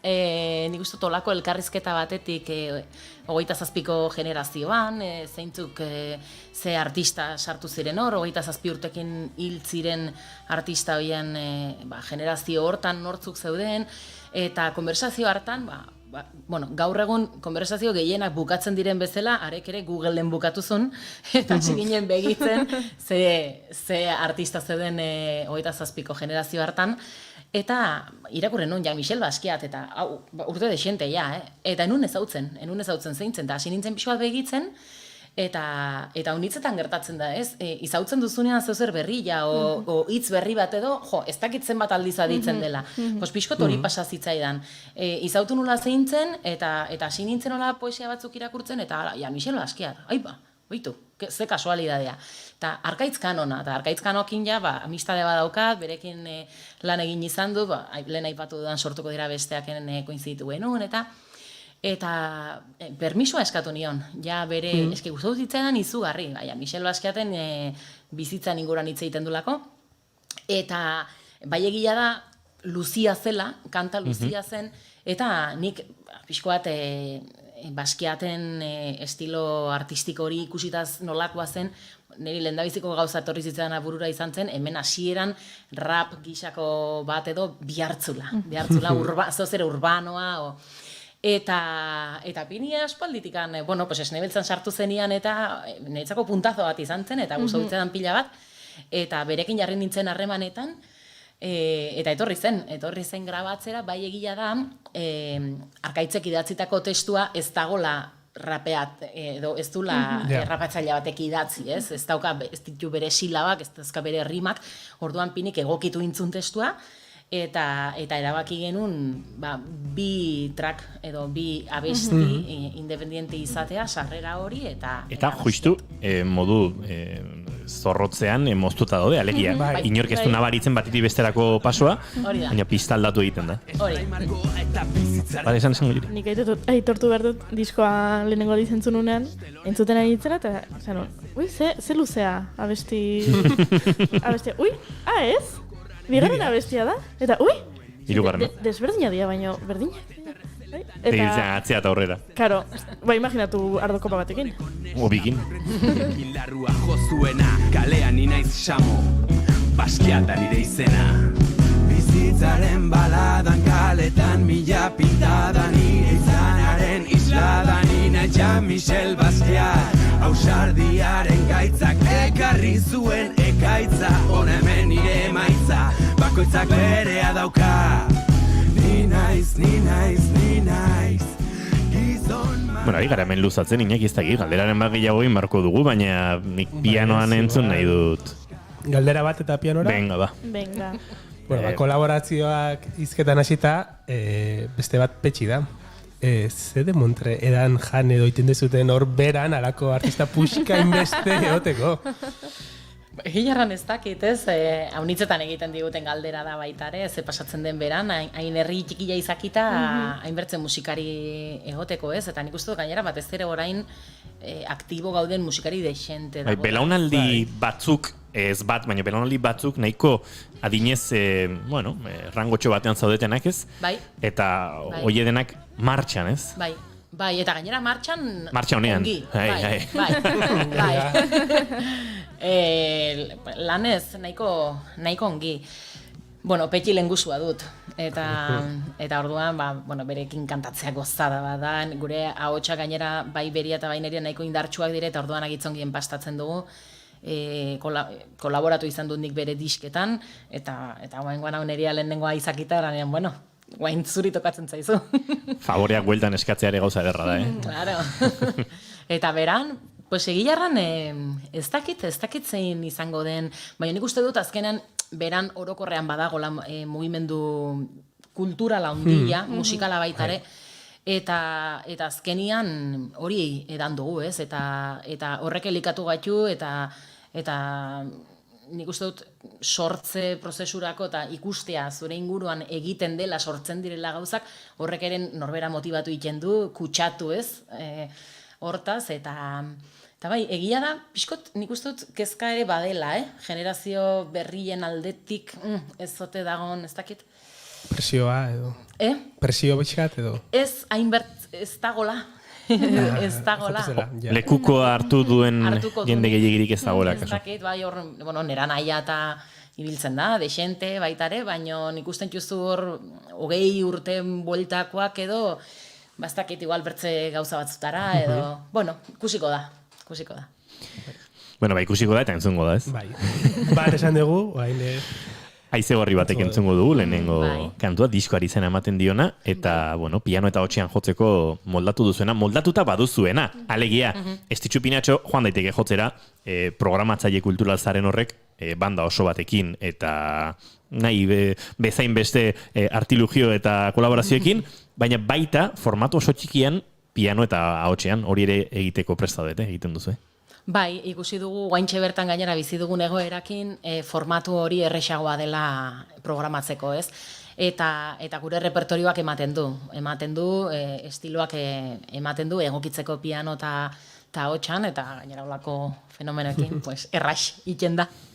Eta hortan gabiltza, bai. Hasiera batean bai hasi ginela taldeakin, diskoa grabatu bezala, baina, egokitu dugu, eta iruditzen zaigu gainera oso polita gelditu dela, maitza oso polita, eta bide lagun ona fitxatu duzu hortarako, eta Joseba Loinaz entzuteko irrikitan ere banagoni. Esaten dute ez, esango dizuenik, irakasle duzu norbaiten, irakasle izan duzu norbaiten aurrean jotzea, oso gauza txarra da. Baina irakaslei ere, ikasleak aurrean okitzeak ere, zertxe bait urduritzen ditu, así que pixkat urduri jartzen dugun Joseba Loinaz. Ez ditxu, zoaz gure set akustiko oruntz, eta entzungo dugu bazuen lehenengo kantua. Vale.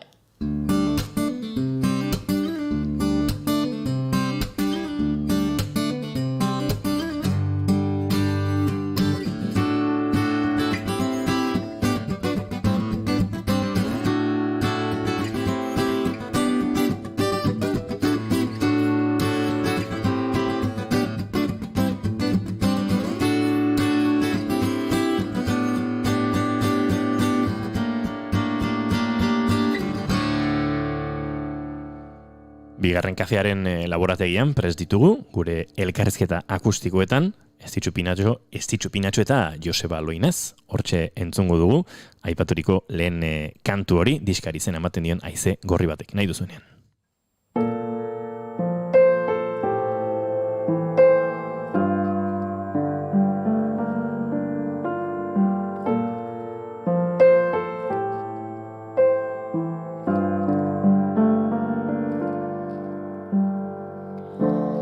Kolorerik ez duen haize bizi batek paratu ditu bazterrak dantzan pertsonak ostoak bailiran firin fadan aratonatean mandako hitzak eta oteizaren bufanda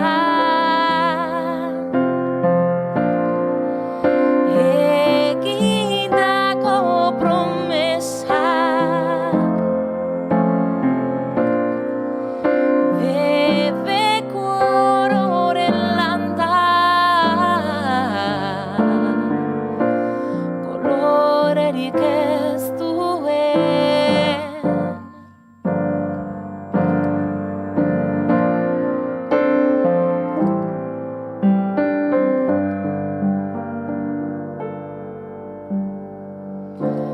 kolorerik ez duen haize zintzo batek margotu dizkizu Espainia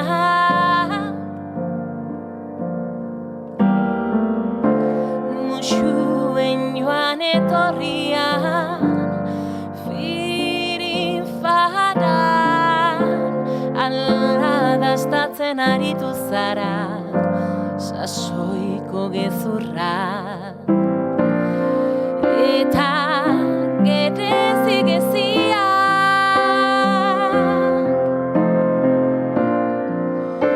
adestiren poema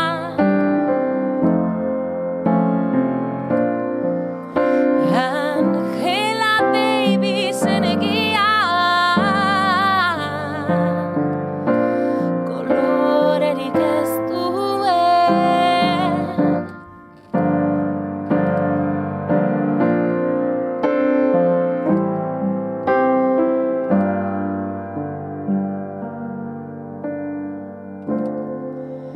kolorerik ez duen haize gorri batek erantzi bezala zaitu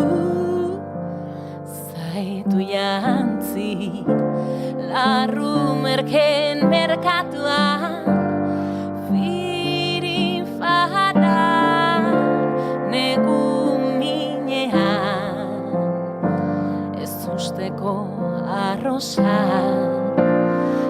arrosak eta mitxoletak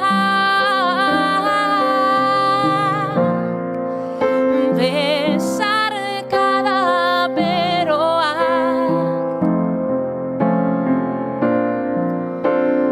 bilaketak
Bueno, ederra, oso ederra, piano eta ahotxe formatu hontan, diskoa bere horretan ere bihartoko partzeko modukoa da, baina ardo botila bat eta piano ahotxe plan hau ere ez da makala. Edozein kasutan diskoa grabatzeko, aipatu dugu, lagunak bazenituen inguruan, elkarren estudiotan grabatu zenuten, oker ezpanaiz, ez ditxu, Victor Sánchezen gidaritzapean edo, eta bertan izan zenituen, zu ahotxean eta pianoko hainbat zatitan egoteaz gain, Jose Ramitxelena gitarra elektrikoan, Txema Garces baxuan, eta aipatu duzu produkzioaren ardura puntu bat hartzen, Mikel Sánchez baterian, hau ere, beste fenomeno bat. Ze batiren ikusten dugu edozeinekin primeran, baina Tama Beltzaken gitarrarekin duzu bide lagun, eta horrere moldatzen da bikain. Edozin instrumentu utzi ordu erdi bat. Bai. Dena den pianoa Joseba Loinaze grabatu zuen. Bai, Joseba grabatu zuen, oin di joan horra, ez? Moldaketetan Igor Telletxa eta Txema Garces izan dira, eta gero Joseba Loinaz pianoan, Txus Aranburu teklatuetan, Petxik ahotsa jarri zion derrigorrezko utopia banari, Pinike aipatu dugu Samori, eta Victor Sánchez izan da, nasketa eta masterizazioaren arduraduna edo. Estudio handi batera jotzen duten, estudio handi baten baliabideetan, bertan badago piano bat, Josebak antxe grabatu zuen bertako pianoarekin. Hor bazegoan apostu batez gauzak egiten hasita, ondo xamar egiteko eta sonidoa maila profesional batera eramateko alaxe sonatzen du diskoak, ez dakite maitzarekin gerora nola geratu zinean, ze sentsazio mantzizun entzuteak nasketa guztien ostean, sortu zenuten hori, zure bozeto haietatik, aipatu dituzun maketatxo haietatik abiatuta, noraino heldu den eta ze sentsazio utzi dizun gerora batez ere denbora pixkatekin berrentzun eta ze sentitzen duzun, zuten duzunean? Egia erran emaitzakin, emaitza zoragarria iruditu zitzaigun eta erranduzun bezala, ez? Noño ailetzen diren jozuk hasiera batean egindako bozetori zenbat apaintzen alderez. eta emaitzakin, sekulako ilusioa, emozioa aditu genunean lehendabiziko aldiz, Txeman lana produkzioan izan zen zoragarria, aipatu dituzun kolaborazio guzi horiek ere bai, sekulako jendeaz egon naiz inguratua. Eta bai egia da, azken batean, nula olako ez beldurra, baino guain arte nintzen ausartua neria propioa izan nintzen deus ere argitaratzen, eta lehendabizikoa izakita bai nere burua edo gustora egon nahi nula. Eta Victor ezagutzen nun lehenagotik, 2000 gehiotan aritu naiz elkarren kolaborazioak eta egiten. Victor beti transmititu izan diete konfiantza eta eroso sentiarazi nau beti. Orduan, bai nahi nun hori ez, bai nahi nula lehendabizikoa izakita eroso sentitu. Eta gainera hori piano bate ukitzeko aukera ematen zigun, eta bai horrekin egin genuen apostu. Kontatu diguzu lehen mikroak ireki aurretik zure buruan bada bigarren diskoa dagoeneko martxan.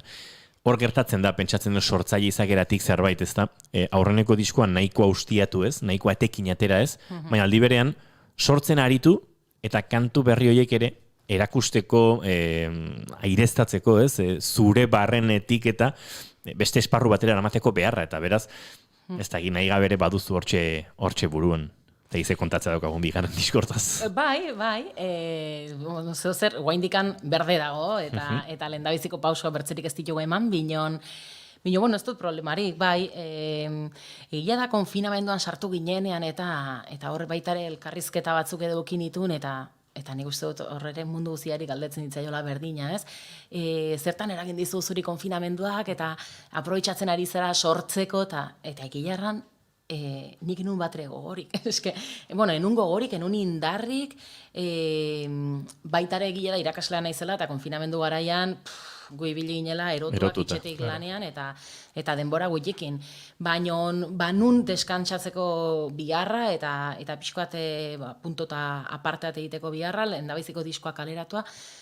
Baina, gero ikasturte berriakin batera, hemen naiz irratean lanean hasi nintzenean, musika saio batekin, zentsuran inguruan aritzen naiz, eta sekulako dokumentazio lana eskatzen dit, ez?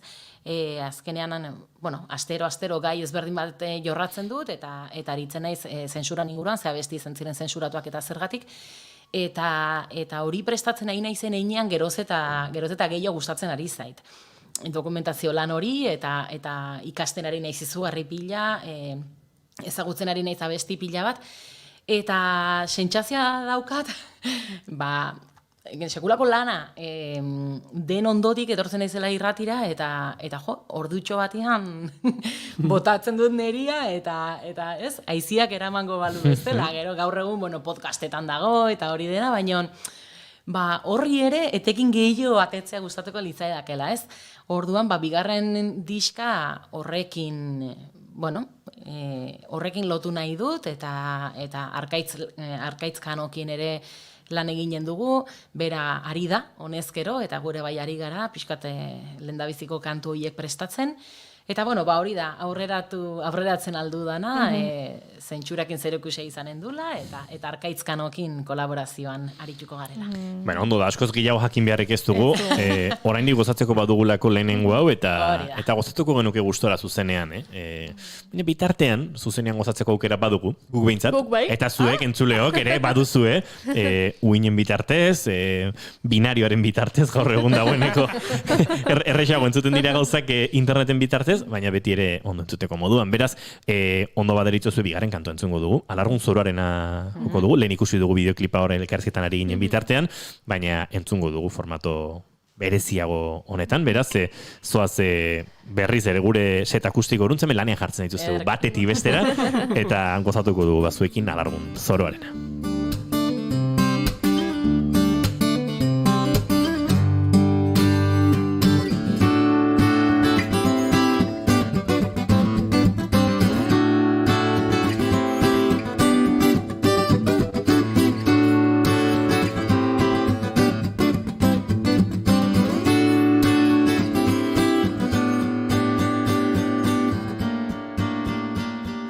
Hortxe bigarren kafearen elkarrezketa akustikoetan Estitxu Pinatxo eta Joseba Oloin azpianoan.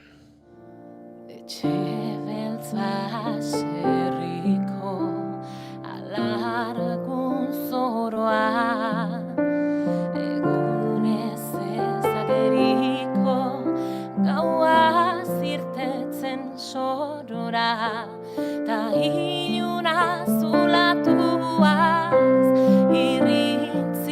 zorrotzez, bere hitzok egazkadoaz, mendiz mendi oiartzunez.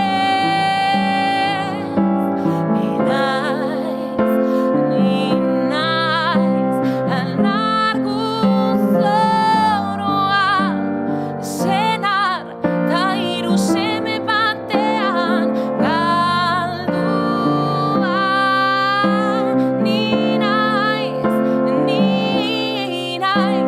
alargun zoroa, haien oiak oztu dizkik gudan madarikatuak.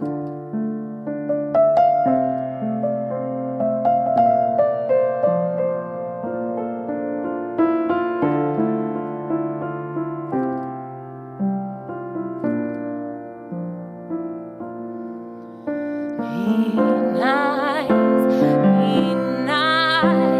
alargun zoroa, egunez gau eginta gauaz, irrintzi beltzez jantzi, hileak aske utzi, non dira beste zorotxek, udan nahi zutenak hasi.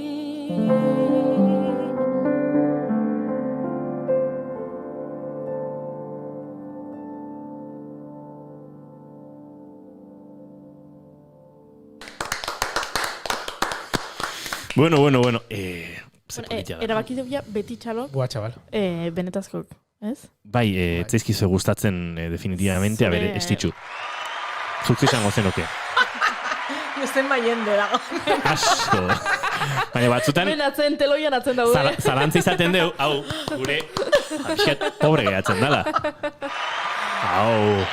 Baina... Ez que da, die txalo batzuk oso sitcom amerikarrarenak, ez? Nik aukera nahiago hiru txalo realak egitazko. Perfecto. Hiru txalo egitazkoak, edo hiru ikusle benetazkoak ere, ze hiru ikusle honak dian, Claro. Hiru ikusle entzule benetazkoak, ez daitu gura ikusten, orentxe bai. Bueno, ez ditxu, ez dakit badakizun, baina iritsi da zure ordua. Iritsi da sarraskia. Itza esan dago, beti azalpena eman behar da, ze tono horrekin eta ez dakit, sarraskia izen horrekin emateu, bueno, oso momentu txarra pasaraziko dizeula, baina ez da egia. Guk sarraskian iteun duen bakarra da, letrak hartu diteu, eta letren inguruko galderak botatzen ditugu. Besterik ez. Eta oraintxe bertan, alargun zoraren abestia entzun dugunez, hortik hasiko naiz. Letra da oso unkigarria, adibidez. Ni naiz alargun zoroa, haien oiak oztu dizkit guda madarikatua. Hauek Telesforo Monzonen hitzak dira. Bai.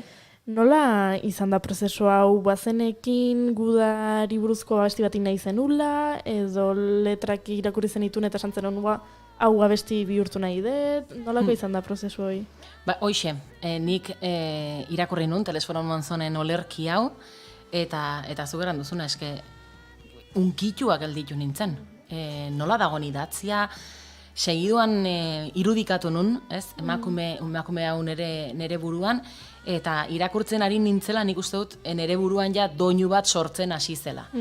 Eta gero bideoklipen genunean ere, nik burutan neukan emakumearen irudia islatu genuen, bai. Urrengoa izango da, Samo eta Baskiat buruzko galderak. Claro, hontan, biak batu egingo ditut, bi abestiak galdera egiteko, eta adibidez, botako ditut esaldi batzuk. Samon adibidez, ni naiz downtowneko neska progre guztiekin larrua jozuena, kalean ni naiz Samo, edo Baskiaten, ni naiz Baskiat aur problematikoa. Samo eta Baskiat pertsona bera ziren, Baskiaten ez izena zen berak bere buruari ezarritakoa Samo, sei mold sheetetik datorrena, eta nik galdetu nahi nizuke, ea Estitxu eta Estitxu Pinatxo, hau da, Estitxu Pinatxo zuzeala jaiotzetik eta Estitxu goltza gaineko pertsonaia, ea bi pertsona desberdin diren edo pertsona bera zeaten. Ez nuk, ze galdera zaila.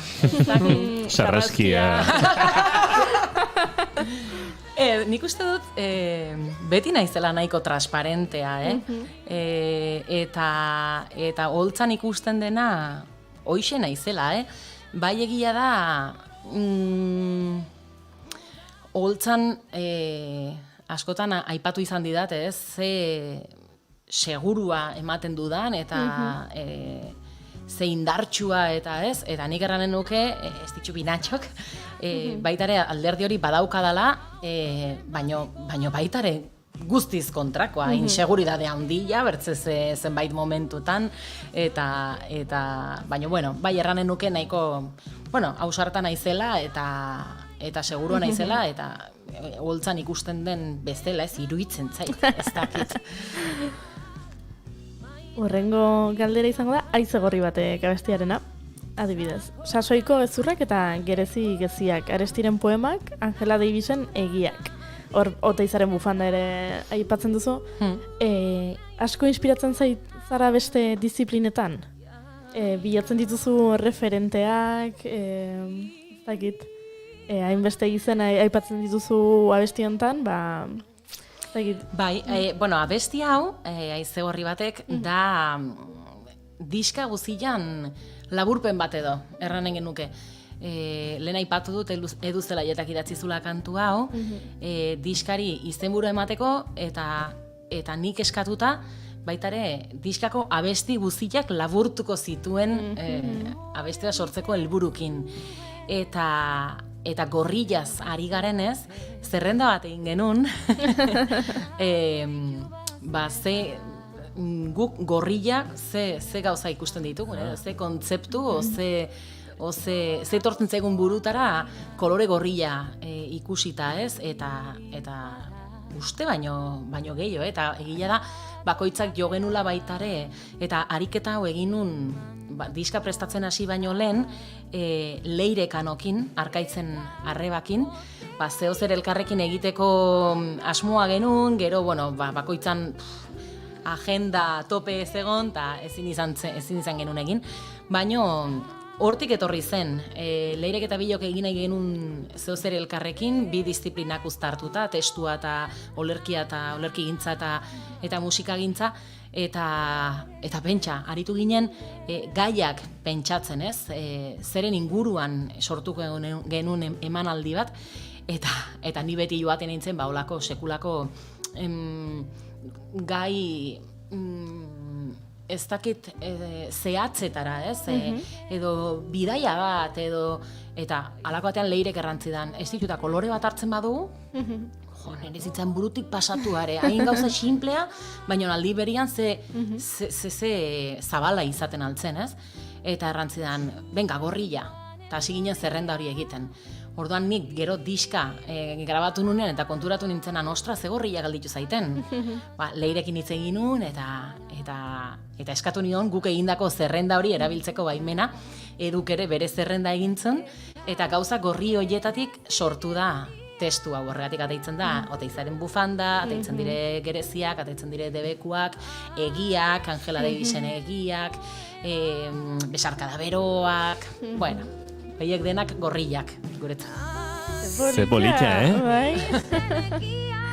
Eta amaitzeko, derrigorrezko utopia banan, derrigorrezko utopia bana daramagu sakela urratuetan, zein da, zure utopia? Sarraskia. Iñaki, bio batera. Sarraskia. Jefa demokratiko daukagu, baina. Ez dakit zer erantzun. Hainbeste gustatu zait, aurreko erantzuna, nahi baduzu, txanda pasa egin dezakezu. Bai. Eta hau ez diot inori eskaini, Bueno. Lehenengo aldiz sarraskian, txanda pasaren komodina erabili dezakezu. Komodin del público.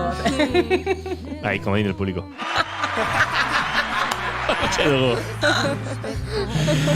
Bueno, gainditu ematen baldin badiozu, eskatuko dioguna, hori bai, hau da, azterketa entregatu horretik, izena jarri bartzaio. Zure izen jartzea izango da azken kantua eskaintzea noski, eta kantu hori bakardade dosia izango da, okaraz banaiz? Hoixe. Bakardade dosi hori entzun da, agurtu egingo dugu Estitxu Pinatxo, mila esker. Bigarren kafearen laborategira hurbiltzeagatik, Estitxu, plazer bat izaten ari da, oraindik gozatuko da azken kantu hau. Joseba Loinaz pianoan, Estitxu Pinatxo ahotsean, sorte onena. Ea zuzenean ikusteko ekera badugu, naiz eta gaur egun zuzenean ikusteko ia herrian bertan izan beharko luken, baina tira, iritsiko dira garaio beak, eta bigarren disko orkestuta ere gertatzen bada, lehenengo diskontako kantuak entzuteko ekera izango dugu, zoragarriak dira. Mila esker, eta zoaz gure set akustikora. Eskerrik asko.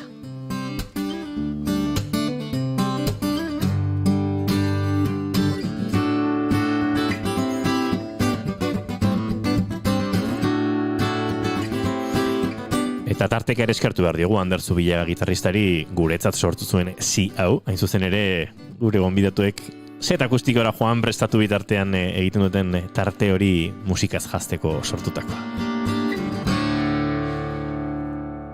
Aurrera Estitxu Pinatxo eta Joseba Loinaz bigarren kafea agurtzeko. Eskerrik asko bikote.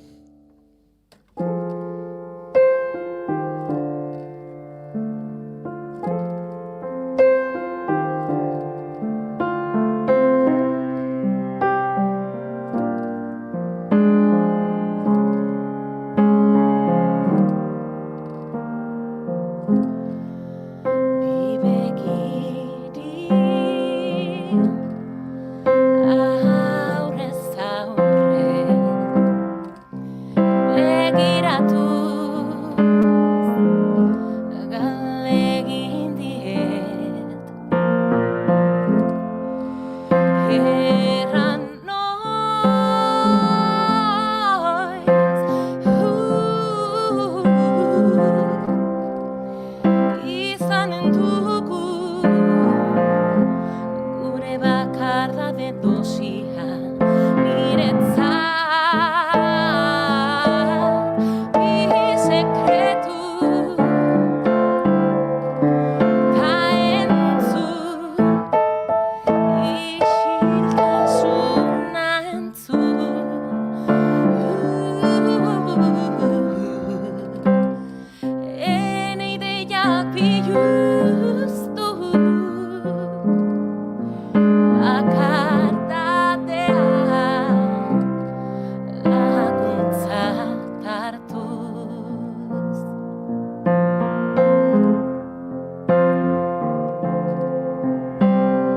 Thank